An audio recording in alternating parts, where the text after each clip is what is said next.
Not sure if you can hear me, Franz, or I if can hear you. Hear you, which would be a technical problem. You are talking. I hear you. Can't hear you. So that could be interesting. That is a technical problem on my end, sir. Hopefully you can hear. And if you knew how to use the chat, I would ask you to do that. I can't hear you. So I think that there is a technical problem on my end while I'm throwing things around. Let's see if we're getting sound out of here. I don't think I'm getting sound. I just got sound an hour ago. That's the way. I'm asking for the volume.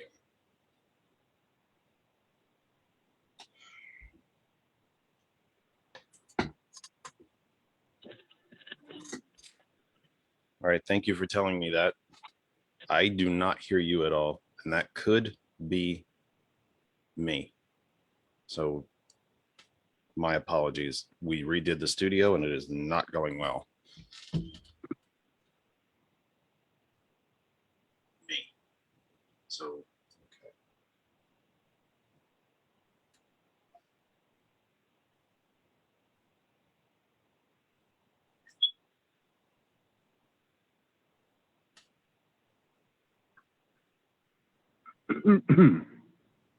Okay.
thank you for being patient, my friend. I have no explanation as to why that's happening.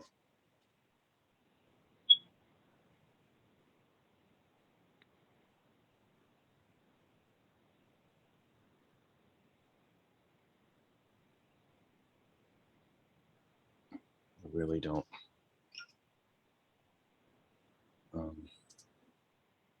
I just can't understand why I can't hear you. I should be able to hear you.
Oh boy, there's the boss. Hello? Hello?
Right, we will be there. Yeah, I know that it shouldn't matter that I can't hear you, but it does, because that means that there is a it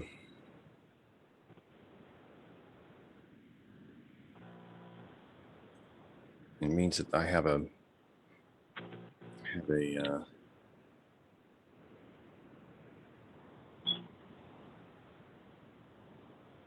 technical problem that I should not have, because you dialing into a Zoom, I should be able to hear you. Just the fact that I can hear myself tells me that it should be working just fine. But that said, we press on, and we will be live in just about 2 minutes or so. I see, as I monitor Facebook, there are 4 of you in the room. Very grateful for that. I do not know who that is. For whatever reason, it doesn't seem to be showing up for me. I usually see names. Ah, there's Ashley. Okay. So whoever the 4 of you are that are there, or the 3 remaining people, 1 is me, because I'm monitoring. Ashley is 2. So just hang on. We will be beginning in just a few minutes. It is new studio day, and boy, things are not good. They should be a heck of a lot better than they are. It's going to be a day, kids. It's going to be, if I didn't laugh, I'd cry. It's going to be a day. It is just going to be a day. What can I say? 4:59. We'll be live in just a few minutes. And let me do that. That's partly why. That's another reason. Too many wires. Too many wires. It's an old country tune. Too many wires. Too many wires. Hopefully that will help a little bit. We are at 5 o'clock. Just be 1 more minute. As soon as we get to 5:01, we will say hello to everyone formally.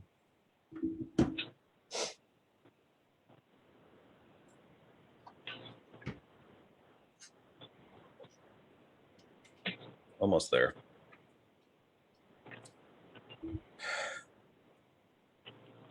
Almost there, everybody.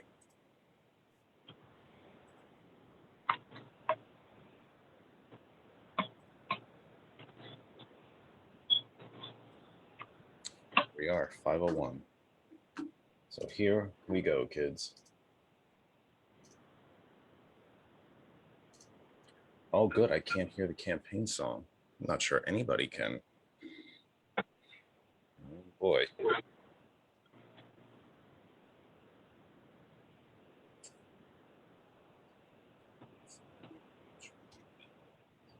Well, welcome, welcome, welcome, welcome. It is quite the beginning here from the new studio.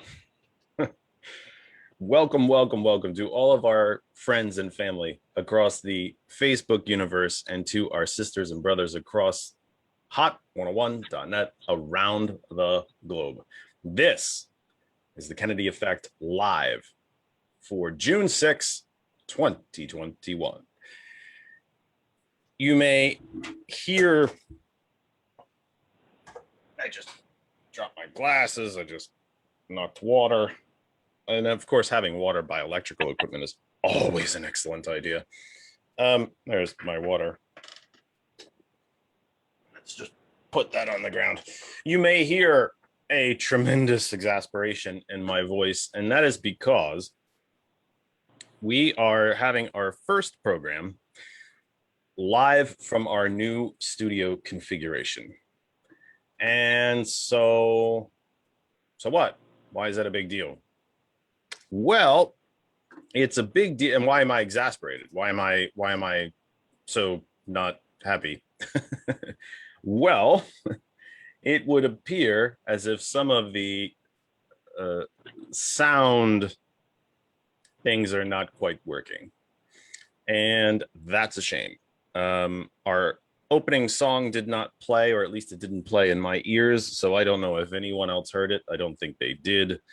I bet if I do the other thing, by the way, that probably won't work either. I usually play a background noise because it tends to actually kind of, to be a little inside baseball, it kind of fools, tricks, if you will, the software for Hot 101. Yeah, that's not making a sound either. And it should be. It kind of fools, tricks the sound for Hot 101.net. It keeps the computer from shutting me out because it is a very, very good system. And if it picks up silence for more than a few seconds, which I better get my thoughts together before it happens to me, it will shut me out and it will put music back on so that the good folks, our friends, family, sisters, and brothers at 101 do not get silence. Well, I usually play these couple of things in the background to kind of fool that computer so that if I'm having a moment trying to get my thoughts together, the sound in the background will play and keep that computer system busy. That appears to not be working. It's just a day. You would think that given 2 weeks of working on the studio that everything would work just great. And it just isn't. And I don't have any explanations. All I can say is I'm not happy about it. That's all I can say. I know it's been a rough, just isn't. You know, it's just been a rough. So I know I'm on Hot 101, so that's nice. I just checked myself there. I've always told you, you good folks, that I would spend a lot of money, and I would spend any money coming in to improve this program. And that's exactly what we've done. We have spent really way more than we ever brought in. And so we did I've told you about this in past weeks that that just won't work. That just isn't working. I've told you folks in past weeks that we were going to do this studio refit, and we did, and it literally just didn't go the way we were hoping. It just hasn't. It just hasn't gone away the way that we would have hoped. And some of the stuff works, some doesn't.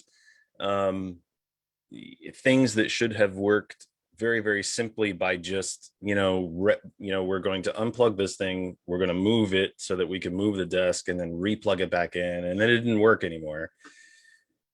It's just, I don't know what to say. I really don't. And I've spent actually a good bit of the day up here getting some lighting fixed. You can see I'm probably looked quite washed out.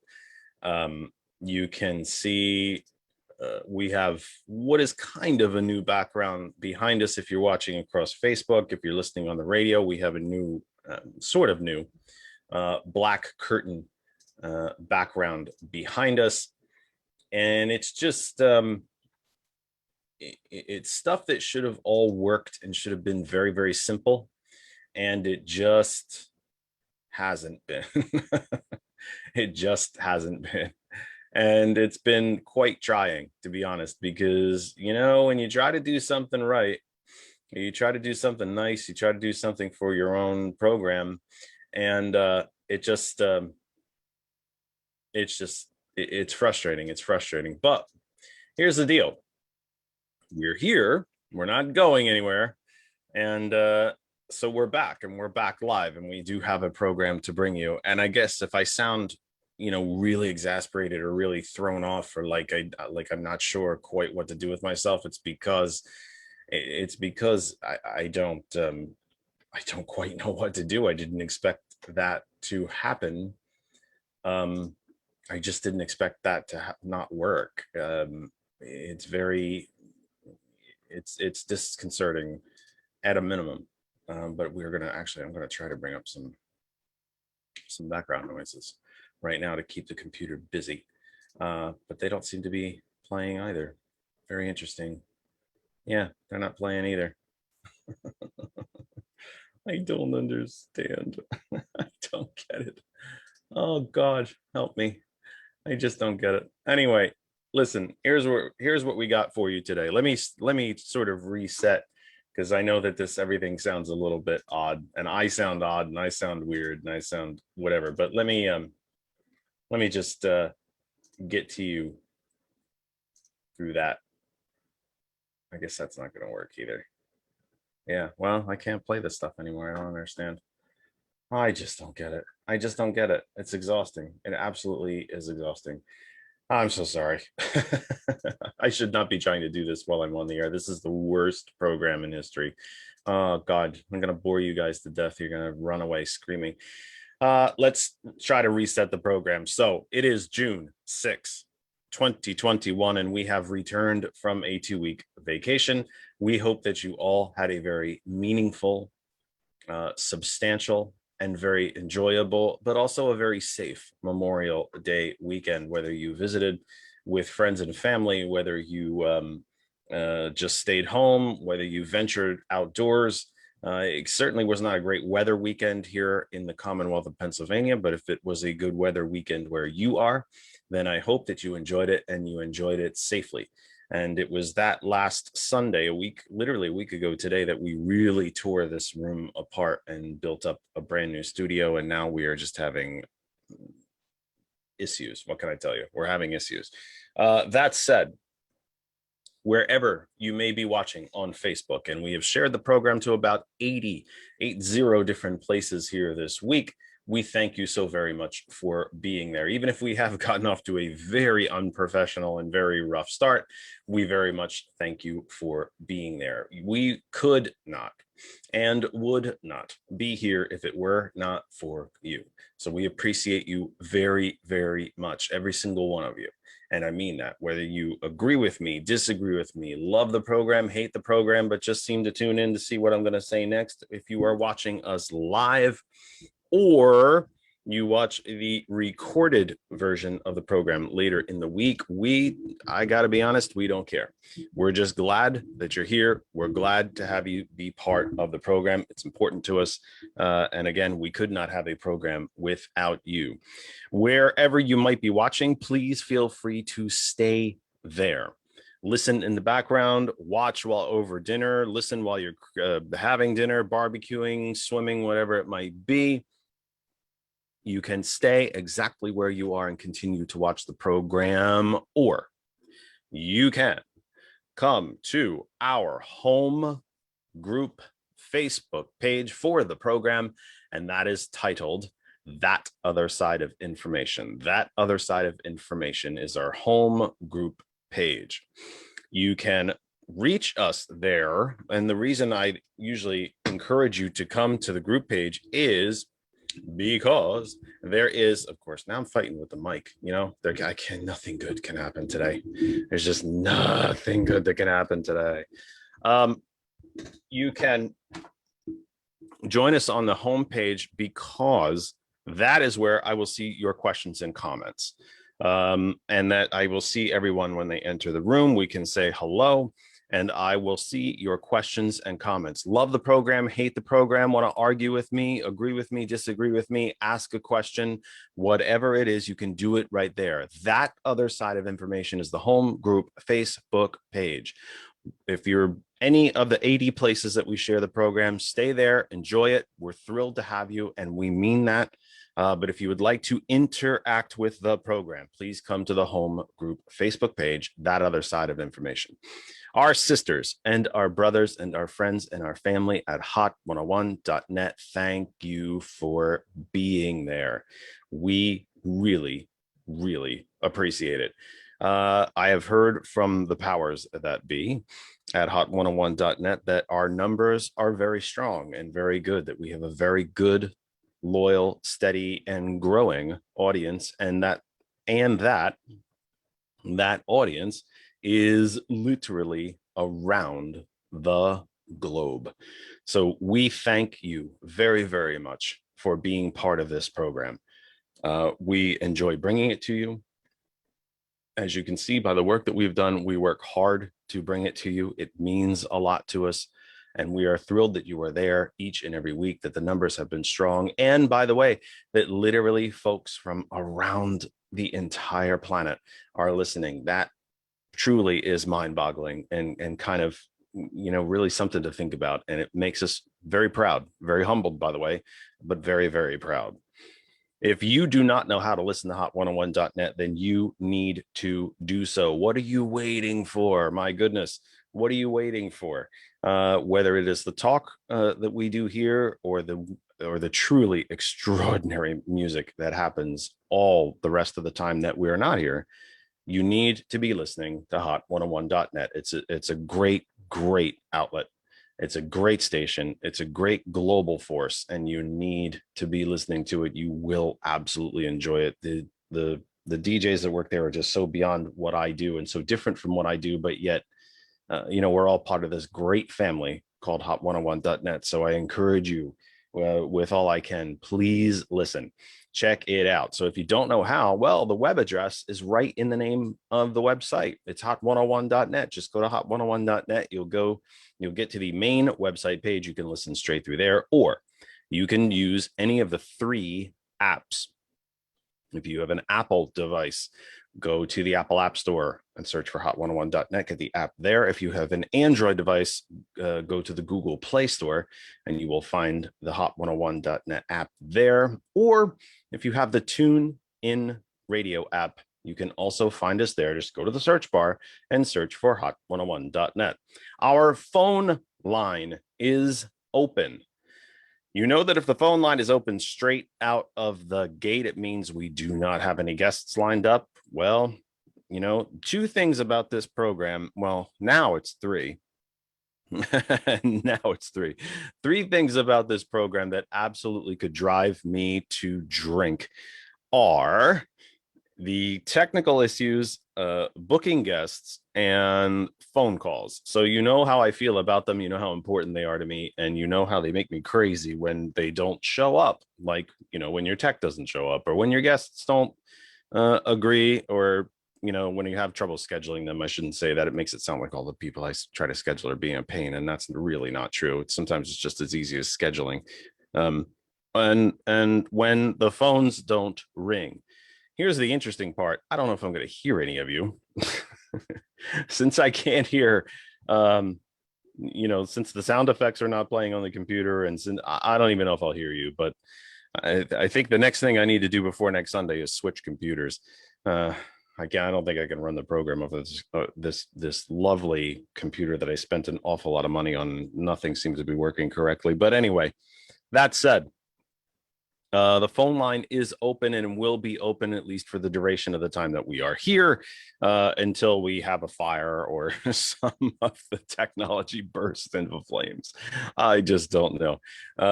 What we have here is not difficult, and it just should be working, and we just can't seem to get it. And boy, George has been he's been so awesome.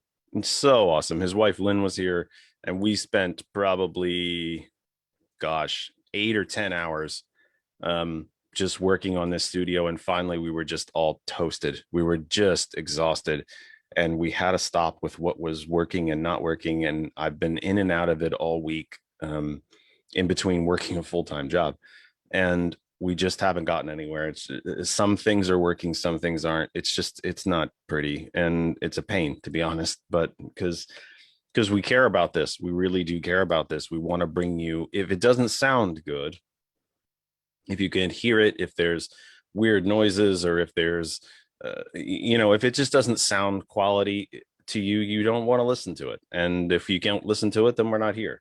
So it's important to us. We're trying. I just, please know that we're trying. I'm going to keep trying. I'm giggling because if I didn't giggle, I'd have I'd throw something or something like that. But anyway, so let's get to it. We've missed you. We've missed you. I hope you missed us. I know there's been a bit, there's been kind of a lot of fits and starts lately. We took off a week at Easter. We took off a week at Mother's Day. I had a really bad health day after my second COVID shot. And so we've kind of been with you in fits and starts. And given the technical problems that we've been having, I've actually really considered not being here with you today. But I did not want to do that. I don't want to keep taking breaks and have you all forget about us. So it was important to be here. There are no scheduled guests lined up. I've only been working on guests for almost literally the whole time that we were off. I do expect quite a flurry of guests in the upcoming weeks, but no one today. It's just you and I for right now. And we'll go as long as we go, as long as we don't start a fire here somewhere in the studio or something doesn't explode, or the computer decides to quit. Could be one or the other, could be anything.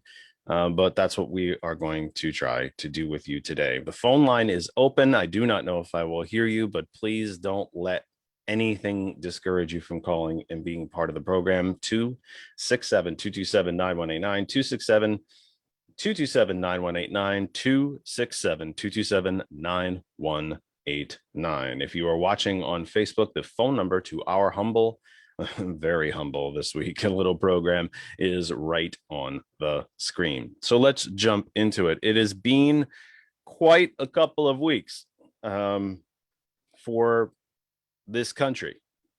If you really think about some of the things that have been going on, June 6th is the anniversary of D-Day. I don't know how many years I should do that math. I should open a calculator and do that math. It is the anniversary of D-Day. And that's not a small thing. And that seems like a very obvious statement.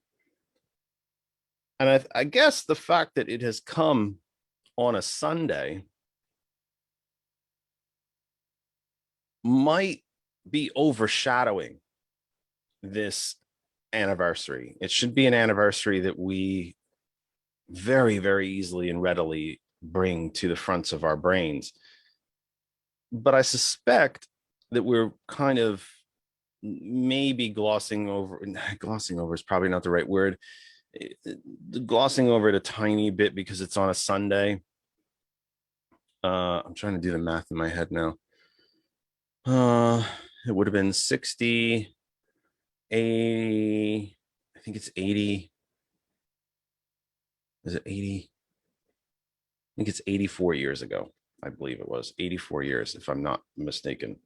Oh, I just remembered how I can do that. 2021 minus 1944. 77 years. Wow, I wasn't even close. Wow, math. Whoa, doing math in the head.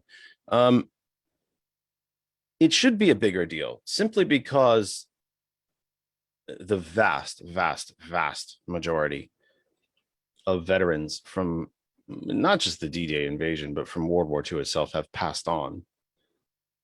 We should not and cannot forget the important dates of that conflict. And I think it actually means quite a lot. I think it's quite a big deal that we discuss it in the context of our current political situation and the current situation we have here in the United States. There's a very popular, I've used it, meme that is running around online about, it's a picture of some paratroopers from World War II in the belly of their plane, getting ready, preparing to jump and land into their battle area. And the caption underneath it says the original Antifa, the original anti-fascist, which, by the way, is all Antifa means. It's anti-fascist, which I kind of thought most of us in this country were until the fascist movement has grown to the extremes that it is now. And I think we should think about that, because think about that we fought two, really, if you think about it, two world wars against oligarchy, against fascism, against rule by, we fought a revolution against it, against rule by a precious few of the very wealthiest, so that we could form a government that we determined our own fates for ourselves as a collective and as a society. And this is kind of why I think in the environment that we are in now, and I don't mean the ecological environment, but in the political environment, the societal environment that we are in now, is exactly why a day like D-Day should sort of stick out. It should be important, because here we are, nearly right back at the beginning, to fight these fights all over again.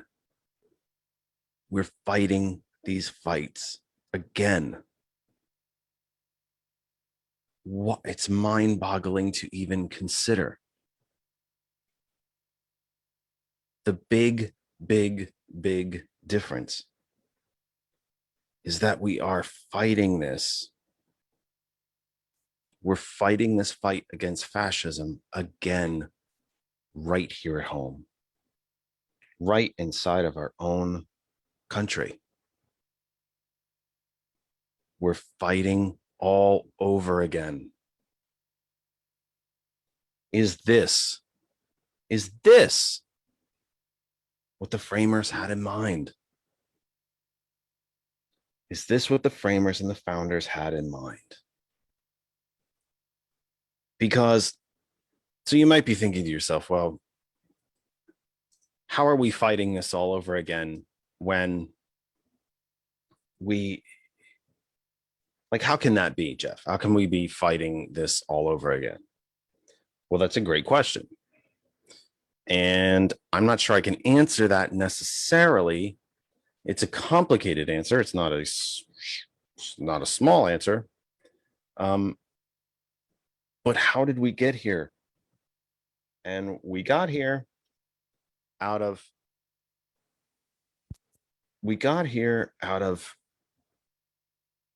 well, if you've been listening to the program long enough, you got to know how I think we got here. We got here out of 40 years of Reaganism. But how did we get here? How did we get here? There's a theory, I guess you'd say, a historical, I guess you'd call it a historical theorem, that this country runs in 80-year cycles. And if you look back through history, it's pretty spot on, actually.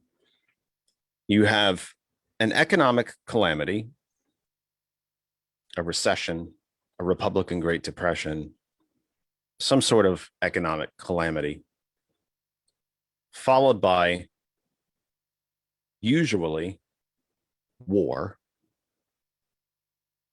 followed by a societal swing to the left, swing toward progressive policies, toward a more egalitarian society, at least as far as wealth, if not by skin color or gender, but at least in terms of wealth.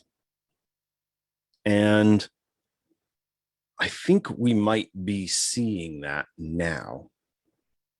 We've had, except that the 80 years after World War II would be right around where we are now. I certainly hope that there will not be a war. I'm certainly not advocating for one. I'm not hoping for one. But aren't we really already at war? We're at war against ourselves.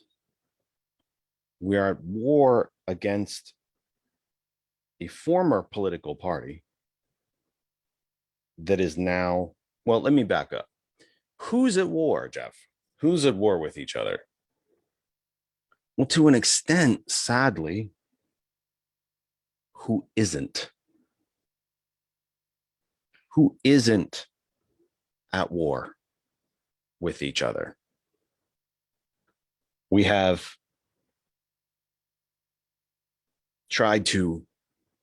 we've done an effort. We've actually made a proper effort to split ourselves into tiny, tiny bits. We've split ourselves from whites to people of color, from rich to poor, from rich to middle class and middle class to poor. College degreed versus non-college degreed, men versus women, couples versus singles, older versus middle versus young. We have been allowed to have ourselves split into so many different groups, so many different labels. The rich, the oligarchs, the right, the Republican corporation have split us by little hairs. It's not us versus them anymore. It's kind of an us versus them, but we've divided. There's become so many different us's, just made a word, and so many different thems. We have allowed ourselves to be split into these tiny little packages of people. There have always been segments in society: rich, poor, white, black. It's just the truth of things. None of them have ever been pleasant. None of them have ever been justified. But it just kind of is what it is. I really hate that I keep saying that. I've gotten way too used to that. I've gotten way too used to that phrase. But there's always been divisions in society. Going back to, biblical times, Romans versus subjects, senators versus the common folk, the rich versus poor, those in the army and those not, the conquered territories versus home base versus the capital, part of the empire versus those who run it. And I'm not sure that we find ourselves, sadly, in any different type of situation than we have now. We like to focus on, and we'll talk about what issues are really bringing this to the fore. Why am I getting into all this? Why am I saying all this? Why do I think that June 6th is so damn important? June 6th, even though the Allies had already retaken Northern Africa and believe had already taken Sicily and were invading the Italian mainland at that point, it was really D-Day.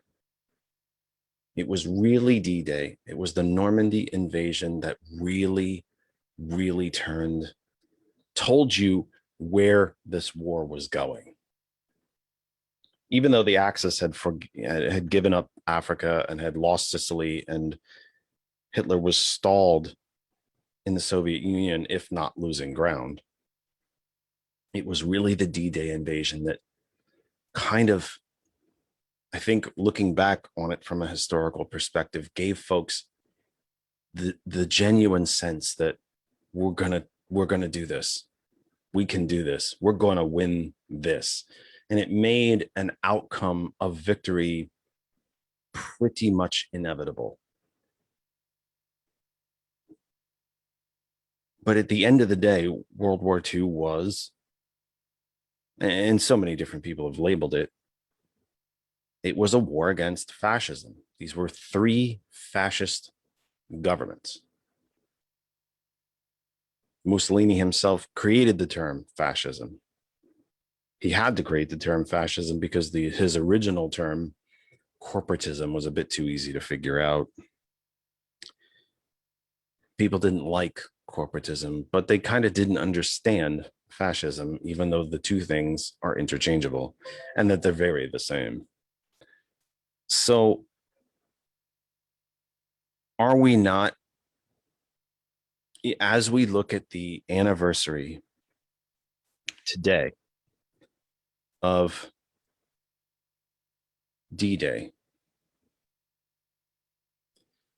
are we not fighting these same battles? And why? Why are we fighting these same battles? What tells us that we are fighting these same battles? What tells us that we are quite literally in a war, even if it's a cold one, even if it's a non-shooting one, that we are in a societal, communal, nationwide war where a precious, precious few and the political apparatus that they own have declared war on the rest of us.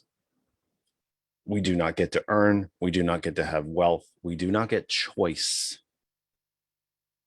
And for some Republicans, if you're a member of the Democratic Party, you shouldn't even be alive. 5:34 Eastern Time here in the United States. This is a very, very simple and scaled down version of the Kennedy effect. None of my sound effects are working. No idea if the phone line is working. Please, somebody try the phone line. If I hear it, I will pick it up. You'll be on the program, but it will also tell me that the thing knows, or that the thing works, that it knows. Where did I get that? That it works.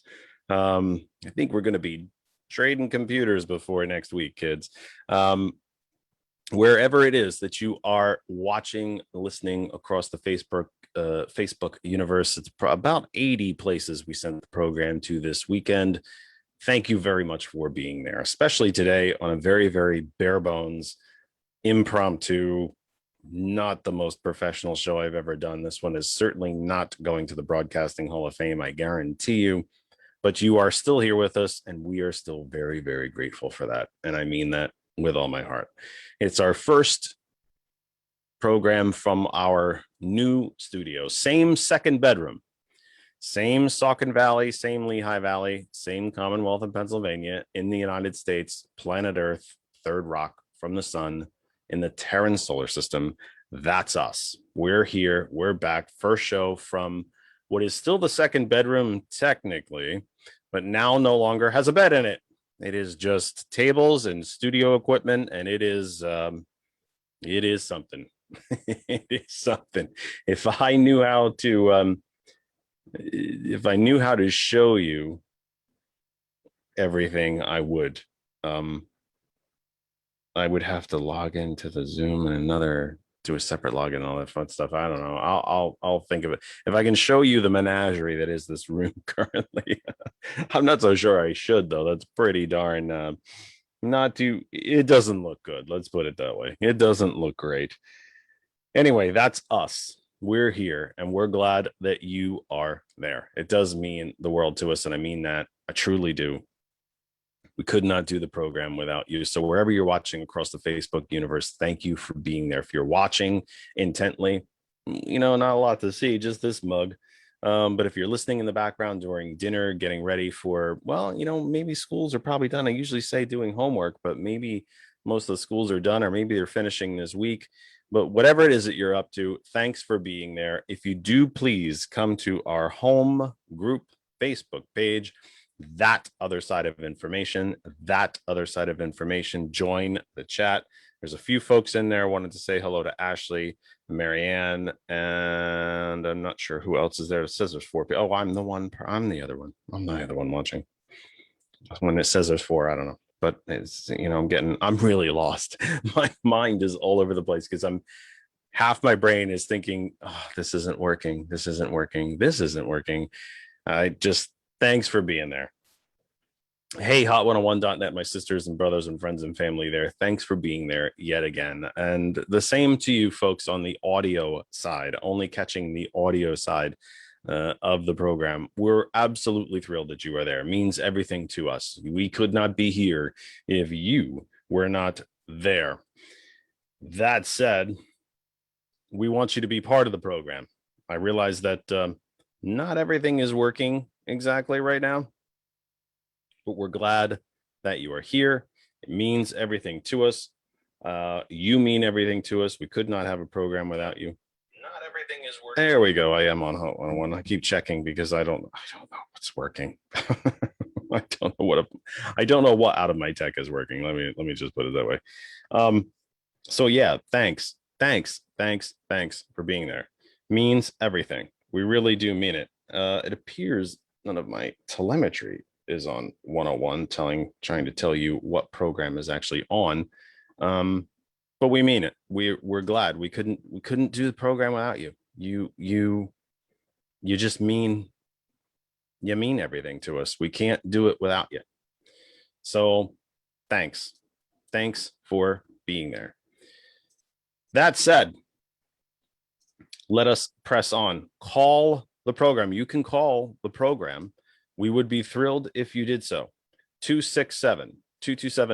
267-227-9189 is the phone number to call me, talk to me, be on the air, talk to our entire audience. We want you to be here. We want you to be here. We want you to take part in the program. We want you to be part of the program. You make the program go. We are nothing. We don't do it without you. We can't do it without you. We just can't. We can't do it without you. So we want you to be here. We absolutely want you to be here. We want you to take part in the program. It wouldn't,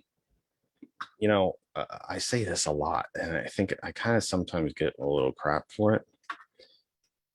We love NPR. They're great. They're really great. But it is a bit of a lecture. And we don't want to be a lecture to you. I'm not here to lecture you. You have brains, you have personalities. I don't need to do that. And we want you to be part of the program. That's all I really can say. I know I'm getting repetitive, but it really does mean, we can't do much, can't do anything without you. So be part of the program. All right. 267-227-9189. So how do we know that we are in this,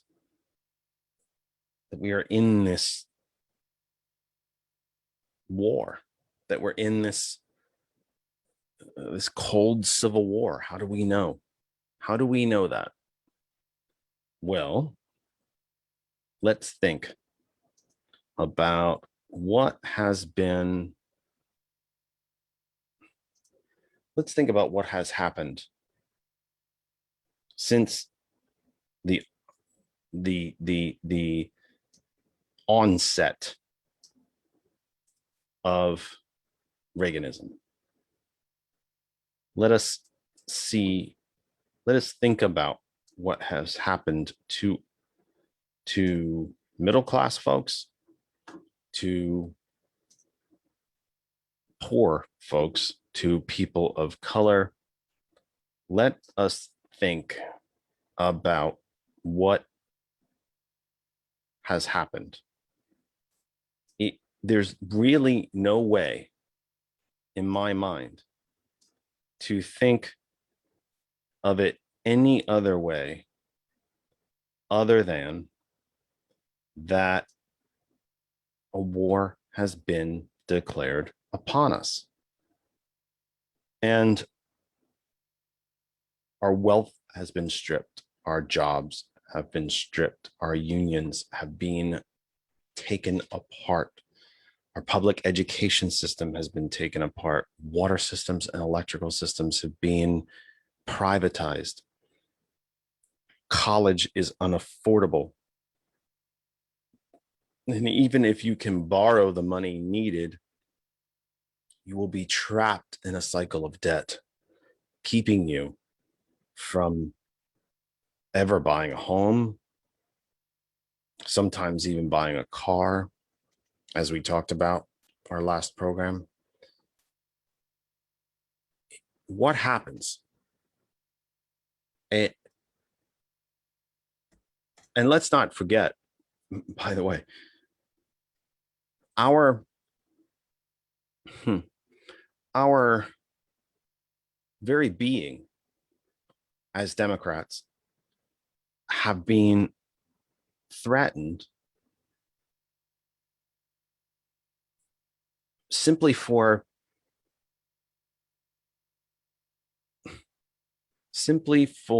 existing, because we haven't bought in to the lies. Our very existence has been threatened.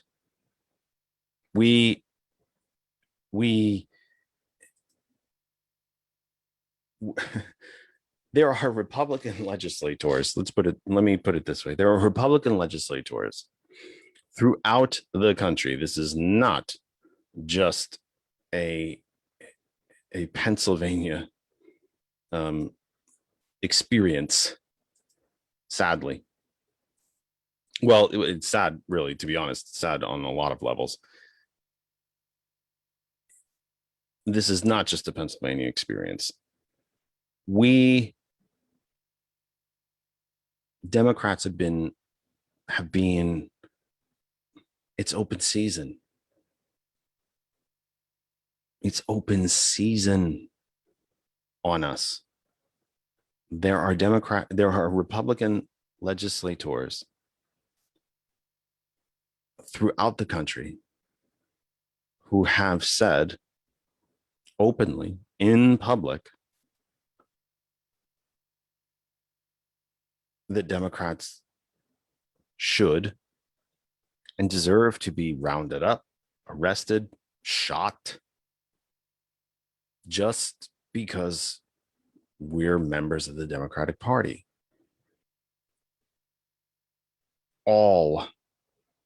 Literally all of the new wealth created in the country since 1980.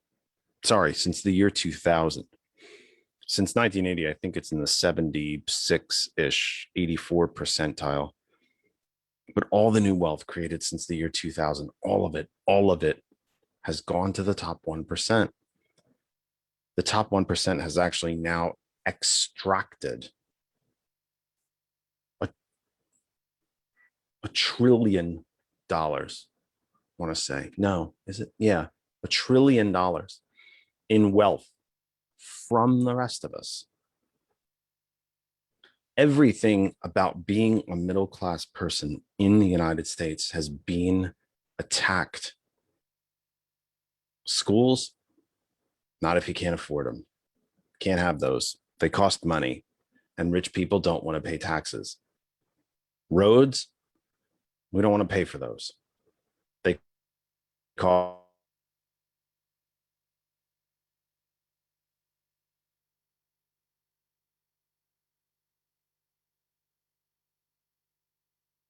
have those. Those are expensive, and rich people don't want to pay taxes. Oh, good. An internet connection problem. Great. Because everything is just going great. Everything's going so great. So what we have to realize, I feel like we have to realize that we are at this, we have had a war declared on us. We've had a war declared on us. How do we, especially today, this anniversary of D-Day kind of made me think of this, really. I know I'm rambling a kind of bit. I'm not tying things together the way I really should, but we just, what we have fought against in this country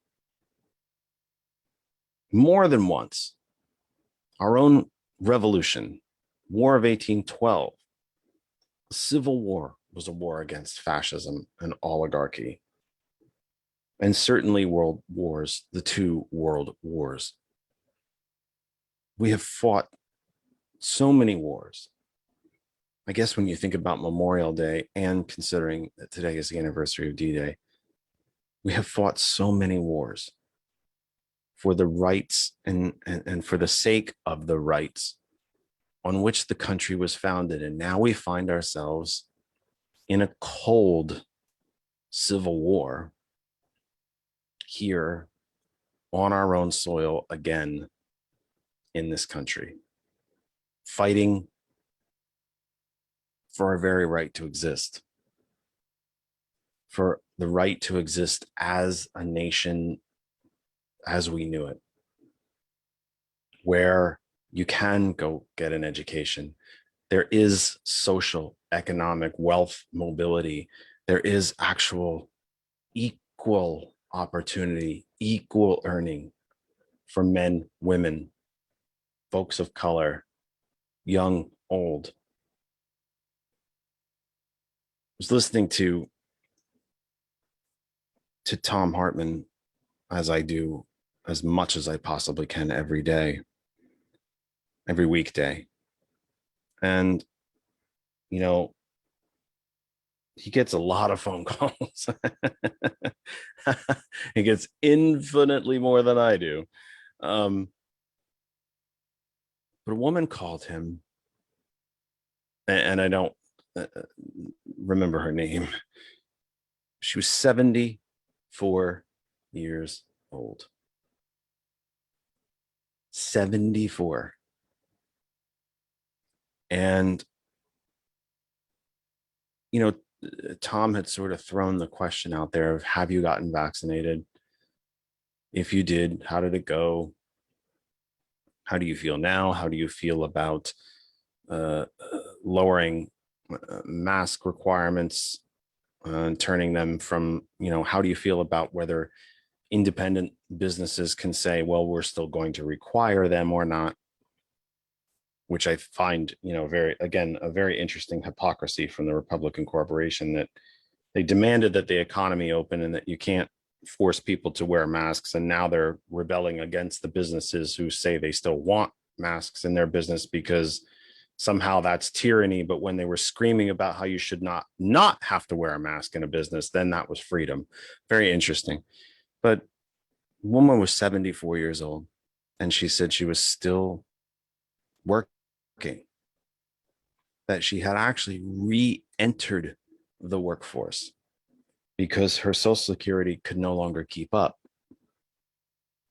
And she needed the added income to make ends meet. Is that who we are? Is that who this country is? Where a 74-year-old woman in poor health by her own admission has to work 40 hours a week to supplement a program she paid into her entire life just to keep the roof over her head, a little bit of food on the table, and prescriptions. Now, we did not used to be that country. Following the New Deal, we were not the country where a 74-year-old had to work for a living. We decided as a nation that we would take care of ourselves, that we would help one another. we would look out for one another, that we would all pay into these programs, and that we would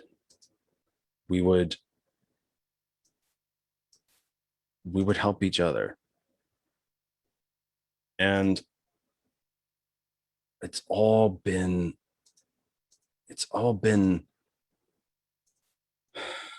stripped. It's all been stripped away. And why has it been stripped away? Why have we allowed such a thing? I don't, why have we allowed such a thing? I don't get it. I don't understand. I really don't. I don't understand how we've allowed such things to happen to ourselves. And on top of that, we have an entire political apparatus who has sold out to it because they're making money on it. I genuinely believe now, and I might be wrong, and I kind of hope I'm wrong, but I don't think I'm wrong, that if you are a self-identified Republican and you run for office, that the primary reason you're doing so is because you believe that if you can serve for a few years, or shouldn't even say serve, occupy the office for a few years, when you come out on the other side, you'll end up with a cushy job with a lobbying firm or a fossil fuel company or something of the like. Is that who we are now? Is that really who we are now? And that the time that these folks are occupying the seats that they're in, they've become, the job has become to do nothing, to accomplish nothing, to put forward nothing, to make no sort of policy, but yet tear everything down, burn it down. The Republican corporation does not want the majority of us to even exist. And if we do, it better be groveling along the floor, begging for scraps. They do not want us to have health care. They don't want us to have an education. If you're a woman, they don't want you to decide anything about your own health. The same group of people who've railed against the Affordable Care Act because it would come between patients and their doctors now wants to tell 54% of the American population, women, exactly what they can do with their own bodies. They don't want us to vote. They don't want us to vote. In 43 states, restrictive voter legislation is either being passed or is under debate to be passed. They continue to do privately funded audits of votes, which, by the way, is against the law and won't change anything. But, you know, these Republican legislatures are sort of violating, sort of kind of, you know, it's funny. They argued against expansion of voting during a pandemic, against mail-in voting, but will they'll hire private corporations to count votes. This war is on, and it's real. And we have to decide. Those of us who don't agree with any of it, we're going to have to decide where we're going to fall. And I'm not. Everybody get that? Not advocating that we go out and start shooting. Not at all. That is not at all what I'm suggesting. What I am suggesting is that we're going to have to decide where we stand. We're going to have to decide where we stand. Gonna have to decide what are we going to fight against? What are we going to fight for? And what are we going to fight against? And we can decide different. We can decide that we're not going to put up with this anymore. We can decide that even if we did not agree with all of the policies of the New Deal, that we can agree that we certainly don't agree with what we have now. Even if you're not a flaming progressive like me, can't we at least agree that what we have now isn't working? That it's not there? And that we can do better, because we can. I am convinced of it. And we have to. We have to do better, because we can't keep this up. At some point, and I don't know when that will be. And again, I hope it's never. I hope it's never. But at some point, this cold civil war will become a hot one.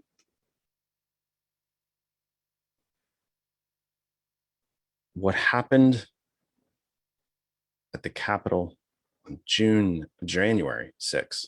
How about that? We're 6 months, a full 6 months away from that. Isn't that something? Isn't that something as well? Wow, that just popped into my head.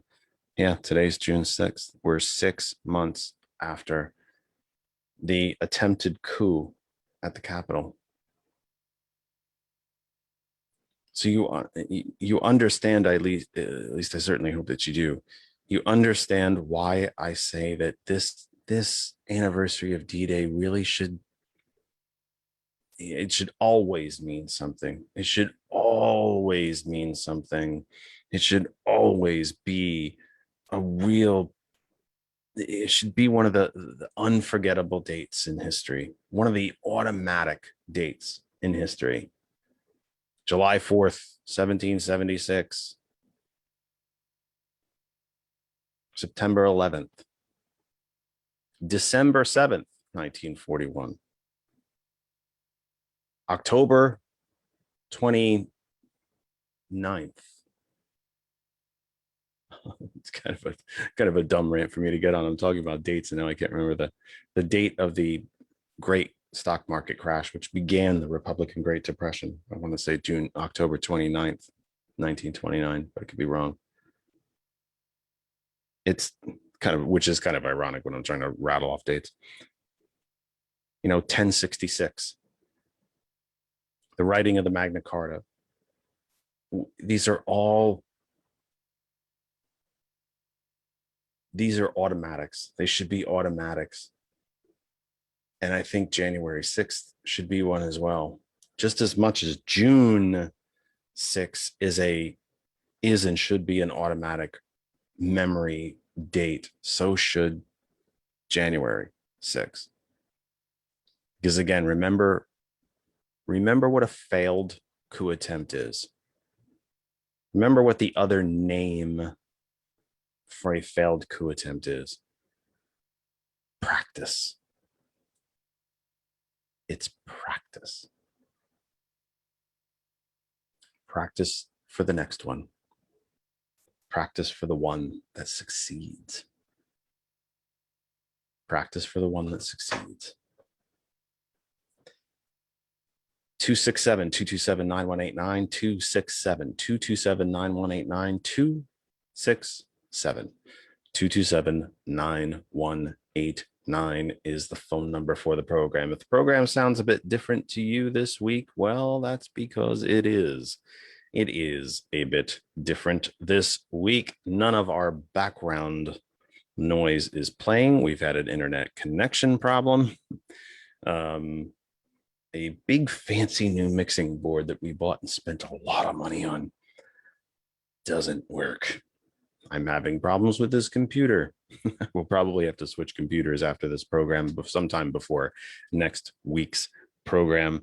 We're back to our old mixing board, which is our old tried and true friend, which we probably never should have tried to replace in the first place.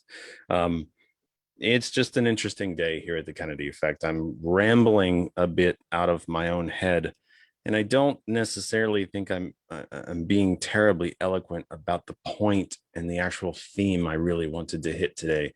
I knew what my theme was, and I know, and it's still in my head. It's still rattling about. I don't know if I'm explaining it well, but I know what I'm trying to. I know what I'm trying to say, and hopefully you're grasping it, because I'm not sure. Usually, I think I'm pretty darn good at explaining what I'm trying to get across, but not today. It's not working today. My head is. I think I'm quite distracted by my lack of working technology today. And if there is a little bit of a buzz that you're hearing in the background, or maybe like a hiss or something, that might be coming from the mic, or it might be coming from the fact that we have a couple of fans running in the room. These studio lights get very, very warm.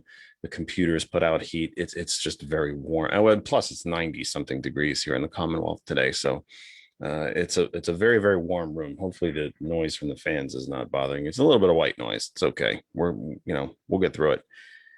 267-227-9189 is the phone number for the program. Wherever you might be watching on Facebook, it's 6:04 p.m. Eastern time as we enter hour 2. I do not know how much longer this program is going to go, given the technical issues that we are having and given the, just the frustrations of all of it.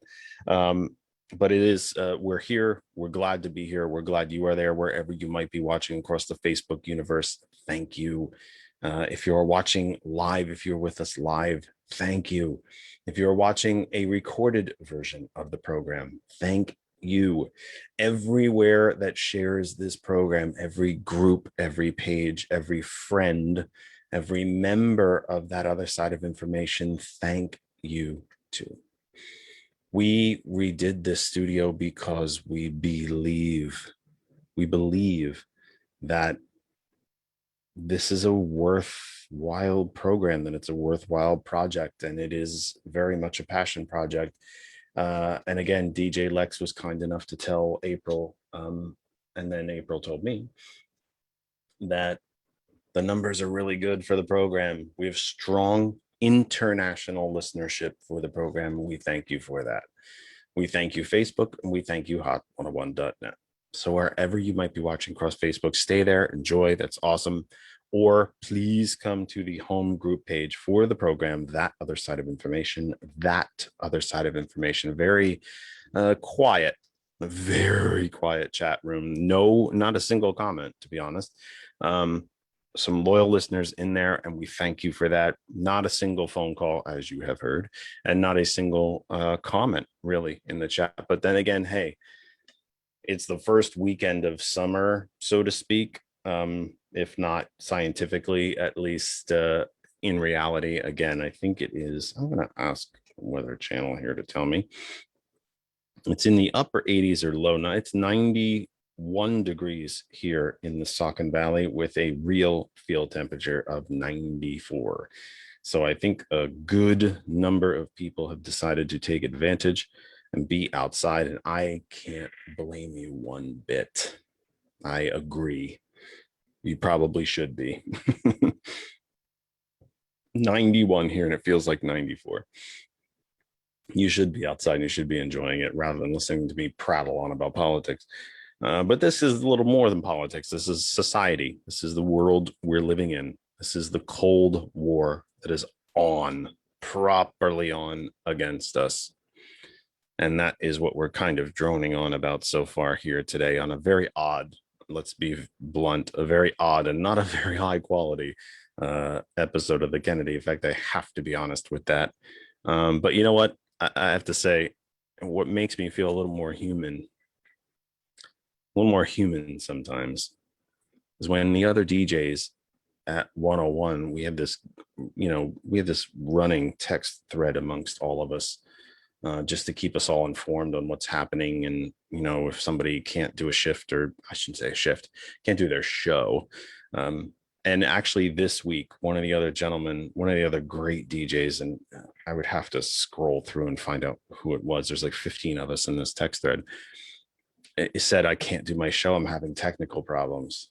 And I just felt, my heart sank for him, because I know what that is. I know how frustrating that is. For them, they have their music together. They have their beats set up. I don't even understand everything that they do.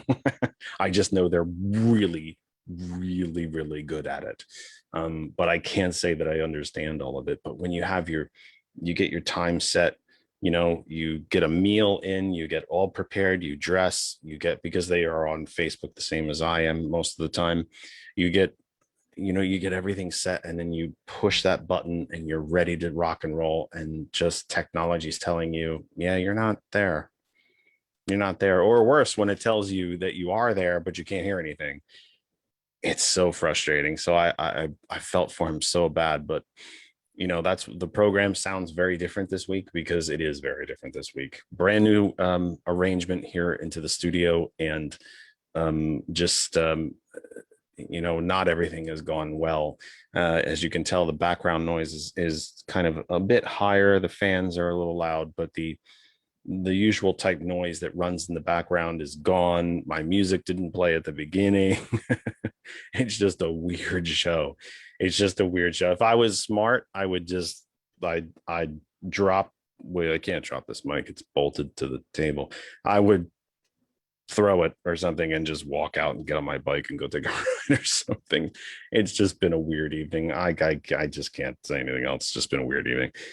But listen, I'm so glad that you're there. I really am. I know I keep saying it, and I'm probably saying it a little bit to fill time, but it's also true. Wherever you're watching on Facebook, please come on over to our home group Facebook page, That Other Side of Information, and to our family at hot101.net. It's super simple, kids. Go into your internet browser, Google, Safari, DuckDuckGo, whatever you decide to use, and just, the name, the address, the web address for the station is right in our name. It's hot101.net. Listen to it. There's really great guys on it, great gals, great everybody. It's been such a pleasure, such an honor to be part of the hot101.net family, and we continue to be so, and it continues to be an honor for me. It's not a small thing. It really isn't. They didn't have to let me into the family, but they did, and I'm so proud to be part of it right now. The other DJs, I shouldn't say the other DJs, because I'm not one. But the other folks who are on air at hot101.net are talented, and they're good people. So I ask you to please give them a listen during the week. Hot101.net is the main address. The Apple App Store, the Google Play Store, or the TuneIn Radio app. Just search for hot101.net. After this program ends, if you missed any of this menagerie that is a program, and you haven't missed much, please go to the YouTube channel, That Other Side of Information, our YouTube channel, That Other Side of Information. Our Instagram is That Other Side of Information. The LinkedIn is me, Jeff Kennedy. But I believe if you search That Other Side of Information, you will find it. The Patreon, we have a whopping 2 subscribers. We would certainly love to have more, because I just spent a ton of money. And I would like to replenish that and see if we could get back to break even. Patreon.com, That Other Side of Information. And you can find me on Twitter. We actually gained a few Twitter followers last week after Kristen and I were guests on the Con O Show, his podcast. You've seen me post it, That Other Side of Information. Connor's been a guest here on the program several different times, part of the rotating kind of roundtable contributing guests that we like to call them. They call them contributors on the cable news channels. That's because they pay them. I don't pay anybody, because I don't even pay myself. So, but I guess I consider them, you know, in that group, in that really awesome group of friends, but also contributors, regular contributors to the program. We were, Kristen and I were guests on his podcast earlier this week, or was it last week? Maybe it was this week. Might have been this week. Might have been last week. It's kind of sad that I can't remember that. I guess that's how old I'm getting. And it's also how distracted I am by the fact of how much stuff isn't working. 267-227-9189, 267-227-9189, 267-227-9189 is the phone number for the program. What about you when you sit home on these evenings, workday evenings, school nights, work nights, or if you're swimming on the weekends, or maybe traveling to the shore, traveling to the mountains, visiting. Now I can actually say this again and say it safely. Visiting friends and family. What do you see? What do you see about the war that's being waged on you? What do you see? What do you think? What do you feel? How does it make you feel?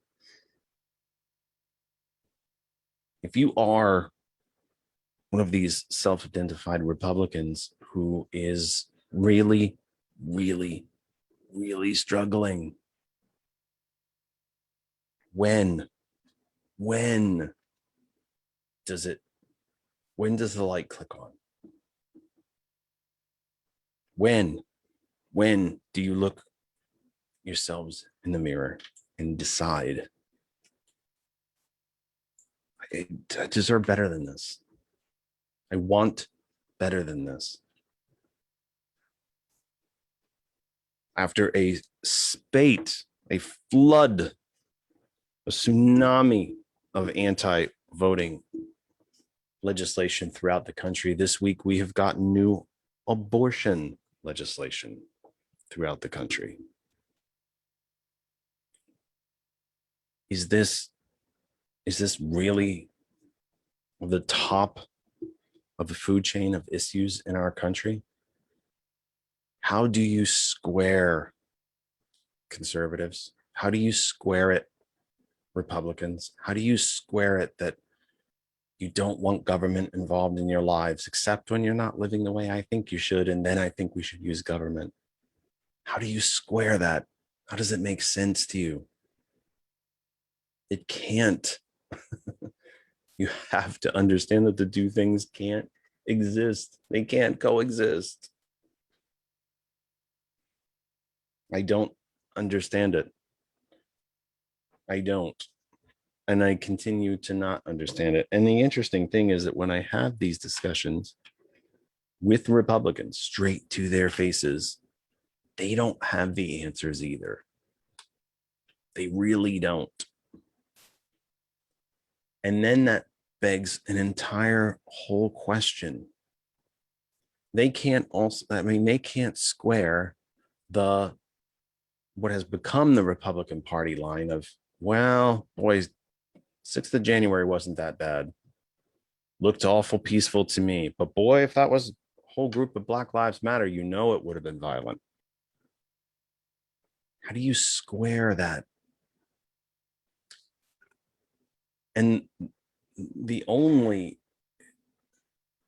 conclusion, even if that's a right word, and I'm not even sure that it is, that I can come to is that we're not arguing facts or data or science or policy any longer. We're actually arguing fiction versus reality. Can you imagine? We're arguing fiction versus reality. Reality, you did not get a tax cut in 2017. Fiction, you got a tax cut. Reality, your withholding table was changed. So you took home a few extra bucks each week. but you owed it all at the end of the year. Fact, taxes on the bottom 99% are going up, and they will continue to go up for the next 10 years to pay for that massive tax cut. I don't even know, we're talking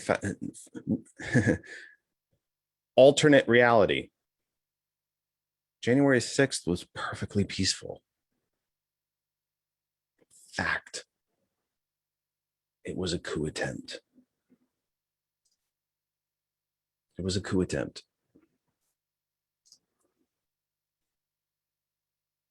Alternate reality. Donald Trump is going to be reinstated into the White House. Fact, even Corey Lewandowski told CNN that's never happening. It's never happening. It's a myth.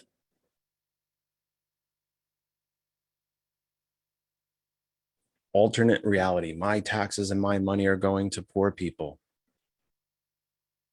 True reality. You are one of the poor. And no, your money's not going down. It's going up to the top 1%.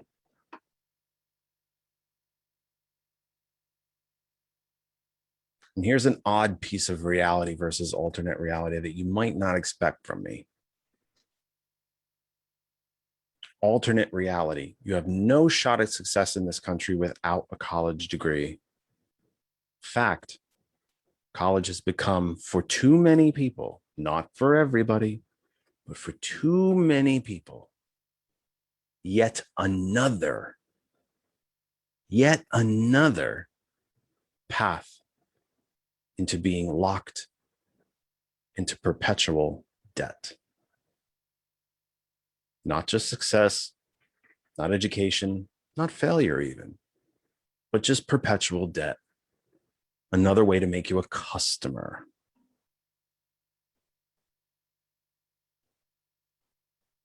Fact, alternate reality. We, the people, are the all-important bottom line of the entire political system. Fact, for half of it, we are profit centers, not people. When does the reality hit you? When do you look at the mirror in the morning? If you're sick, if you're ill, if you're poor, if you're starving, when you brush your teeth and they fall out, when does the reality hit you that you're better than this? That we deserve more than this? And before I share the new, or we test sort of kind of on the air and share the new bits of this studio, let me again remind you of something that I've reminded you for every program. I'm a member of the Democratic Party. I'm a proud one, and I've been since I was in utero. But we are not perfect either. But we're the only damn ones trying. We're the only ones trying. We're the only ones interested. If the Republicans and two Democrats, by the way, well, two Democrats that skipped the vote entirely. How do you have a vote, by the way, in the U.S. Senate to create something as important as a commission to study what happened on January 6th, and 10 senators don't even vote? 11 it was, 11 senators don't even bother to vote, including our own Pat Toomey. But then you have some Democrats who actually voted against it. Or was it straight party? Might be wrong on that. I thought there was a couple Democrats that voted against it. When you don't want to know what happens in a coup attempt, the next coup is inevitable. It's absolutely inevitable. It is a matter of time. All the attempts to suppress the vote are to ensure the outcomes of the next congressional and presidential election. That's the point. When do we all decide, even if we consider ourselves to be conservatives, and I don't know why you would, but even if you were, when do those basics begin to matter again? When do they become shocking to you? When do they begin to bother you? That you're the next ones on the ladder. We're going to try to strip the vote from youth, from seniors, from people of color. Guess what? Poor. They're coming for you next. You're too poor to vote. You don't have enough wealth to vote. You're not a landowner. You're not an oligarch. You don't get to vote. Republicans can't win elections on issues, so we'll rig the game. All part of this cold civil war. And when do those of you who swear by what used to be this political party, when do you worry? When does it bother you? When do you think to yourselves, we deserve better? This isn't right, and we deserve better. Well, my partner has joined the program. She's even lit. You have to unmute yourself there, young lady. We'll see how this goes. So part of the redesign of the studio, and I should probably try to log into the Zoom that we use with this wonderful tiny device, the one you can call us on, by the way, and try to show you what we've done. It kind of looks like a spilled bowl of spaghetti in here. There are cables and wires and twist ties and open boxes of adapters that we haven't quite used yet, and cables that we didn't get to. And it is a well, my bike is still here. So don't worry about that. If you're all worried about where Jeff was keeping his bike, it's still here.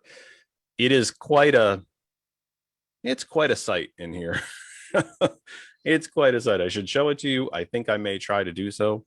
But we're actually going to look, real professionals. I guess I knock myself down a peg. I suppose if we were in a proper TV studio, we wouldn't need to do these things. But one of the reasons that we did this was to be able to have the ability to have additional people in here talking at once. You've watched me share a microphone with April quite a few times. But we tried to set up additional spots. So why am I describing this? Because it's not going to make any sense. But I'm staring at a wall.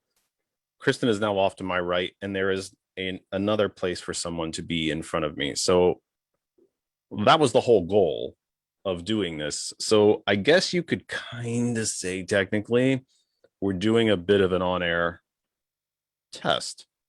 Yeah. See, now that bleed over is not too bad now. No, Not as bad as it was. no, it's really So improved. that was the point of doing this. And then and George, God bless him, and Lynn for that matter, we did a lot of planning out of this ahead of time before we just kind of tore the room apart. We had a plan, and it just hasn't quite come off. So we have a lot of work yet to do. But so anyway, this is our first attempt at being at two different broadcasting points, I guess you'd say, and trying to bring you the program from two different microphones and two different seats and two different points of view. So thanks for being here, Mika. Good to be here. I can't stretch the mic any further. I'm knocking the iPad over. It's just, and let me remind you again, the phone line, for what it's worth, is open, and I honestly do not know if I will hear you even if you do call. One of the interesting things that happened, you've probably heard us reference it before. Our dear friend and longtime professor of democratic politics here in Pennsylvania, Franz, will listen to the program through the Zoom. It's the best way for him to technically listen to the program. He tried to speak to me before, by the way, before we took the air. I can't hear him. So add that to the list of technical BS that isn't going correctly. I can't hear him. And I have no idea why, because it's still, at the end of the day, just a Zoom call. So I have no idea why I can't listen to him, but just add it to the list. So this is our first shot at multi-station broadcasting. So we'll see how that goes. We'll try to take you at least to, what the heck time is it? 6:28 to at least 7 o'clock.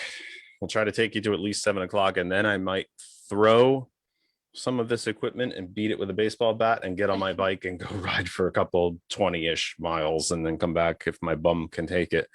But hey, so thanks for doing this. It's a bit of a crap show of a program today, but, and have you noticed, by the way, that the noise that I usually play behind the program is not playing?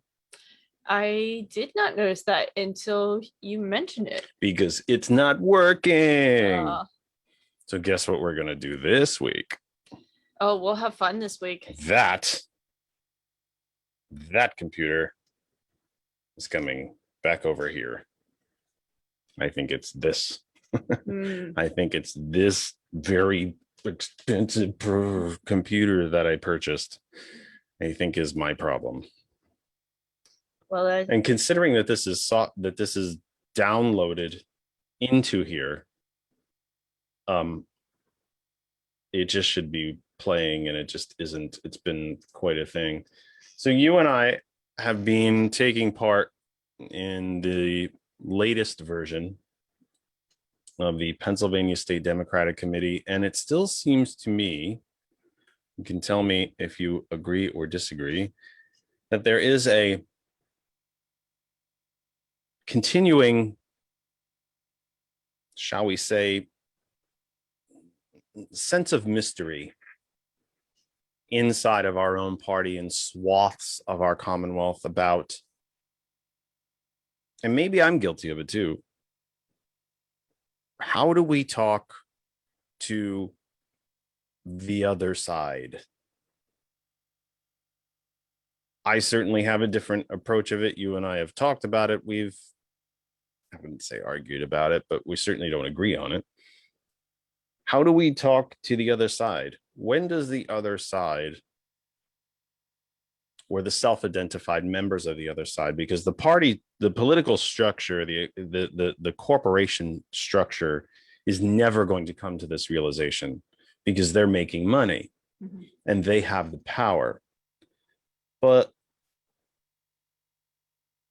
a rural small farmer in Northumberland County, Pennsylvania, Snyder County, Pennsylvania, Center County, even Tioga, Indiana, Wyoming counties, any of these counties, might be married, might have kids, trying to farm the land on his own, and has voted Republican probably most of his adult life, especially if it's somebody who's, say, they grew up in the Reagan era, somebody who doesn't know a country other than the Reagan quote unquote revolution, but yet is also desperately struggling to make ends meet, can't afford doctors, can barely afford to hold the farm, even though it is Republicans who are working, actively working to strip that farm from him. When does it snap? When does the light bulb come on When does someone look in the mirror in the morning, and if you're one of these farmers, probably before daylight, and say, this isn't right? Something's not right here. These policy, quote unquote, policies, if you want to call them that, because Republicans don't articulate policies anymore. They just froth at the mouth against other ones. Mhm. When do they wake up and say, this, something's off here?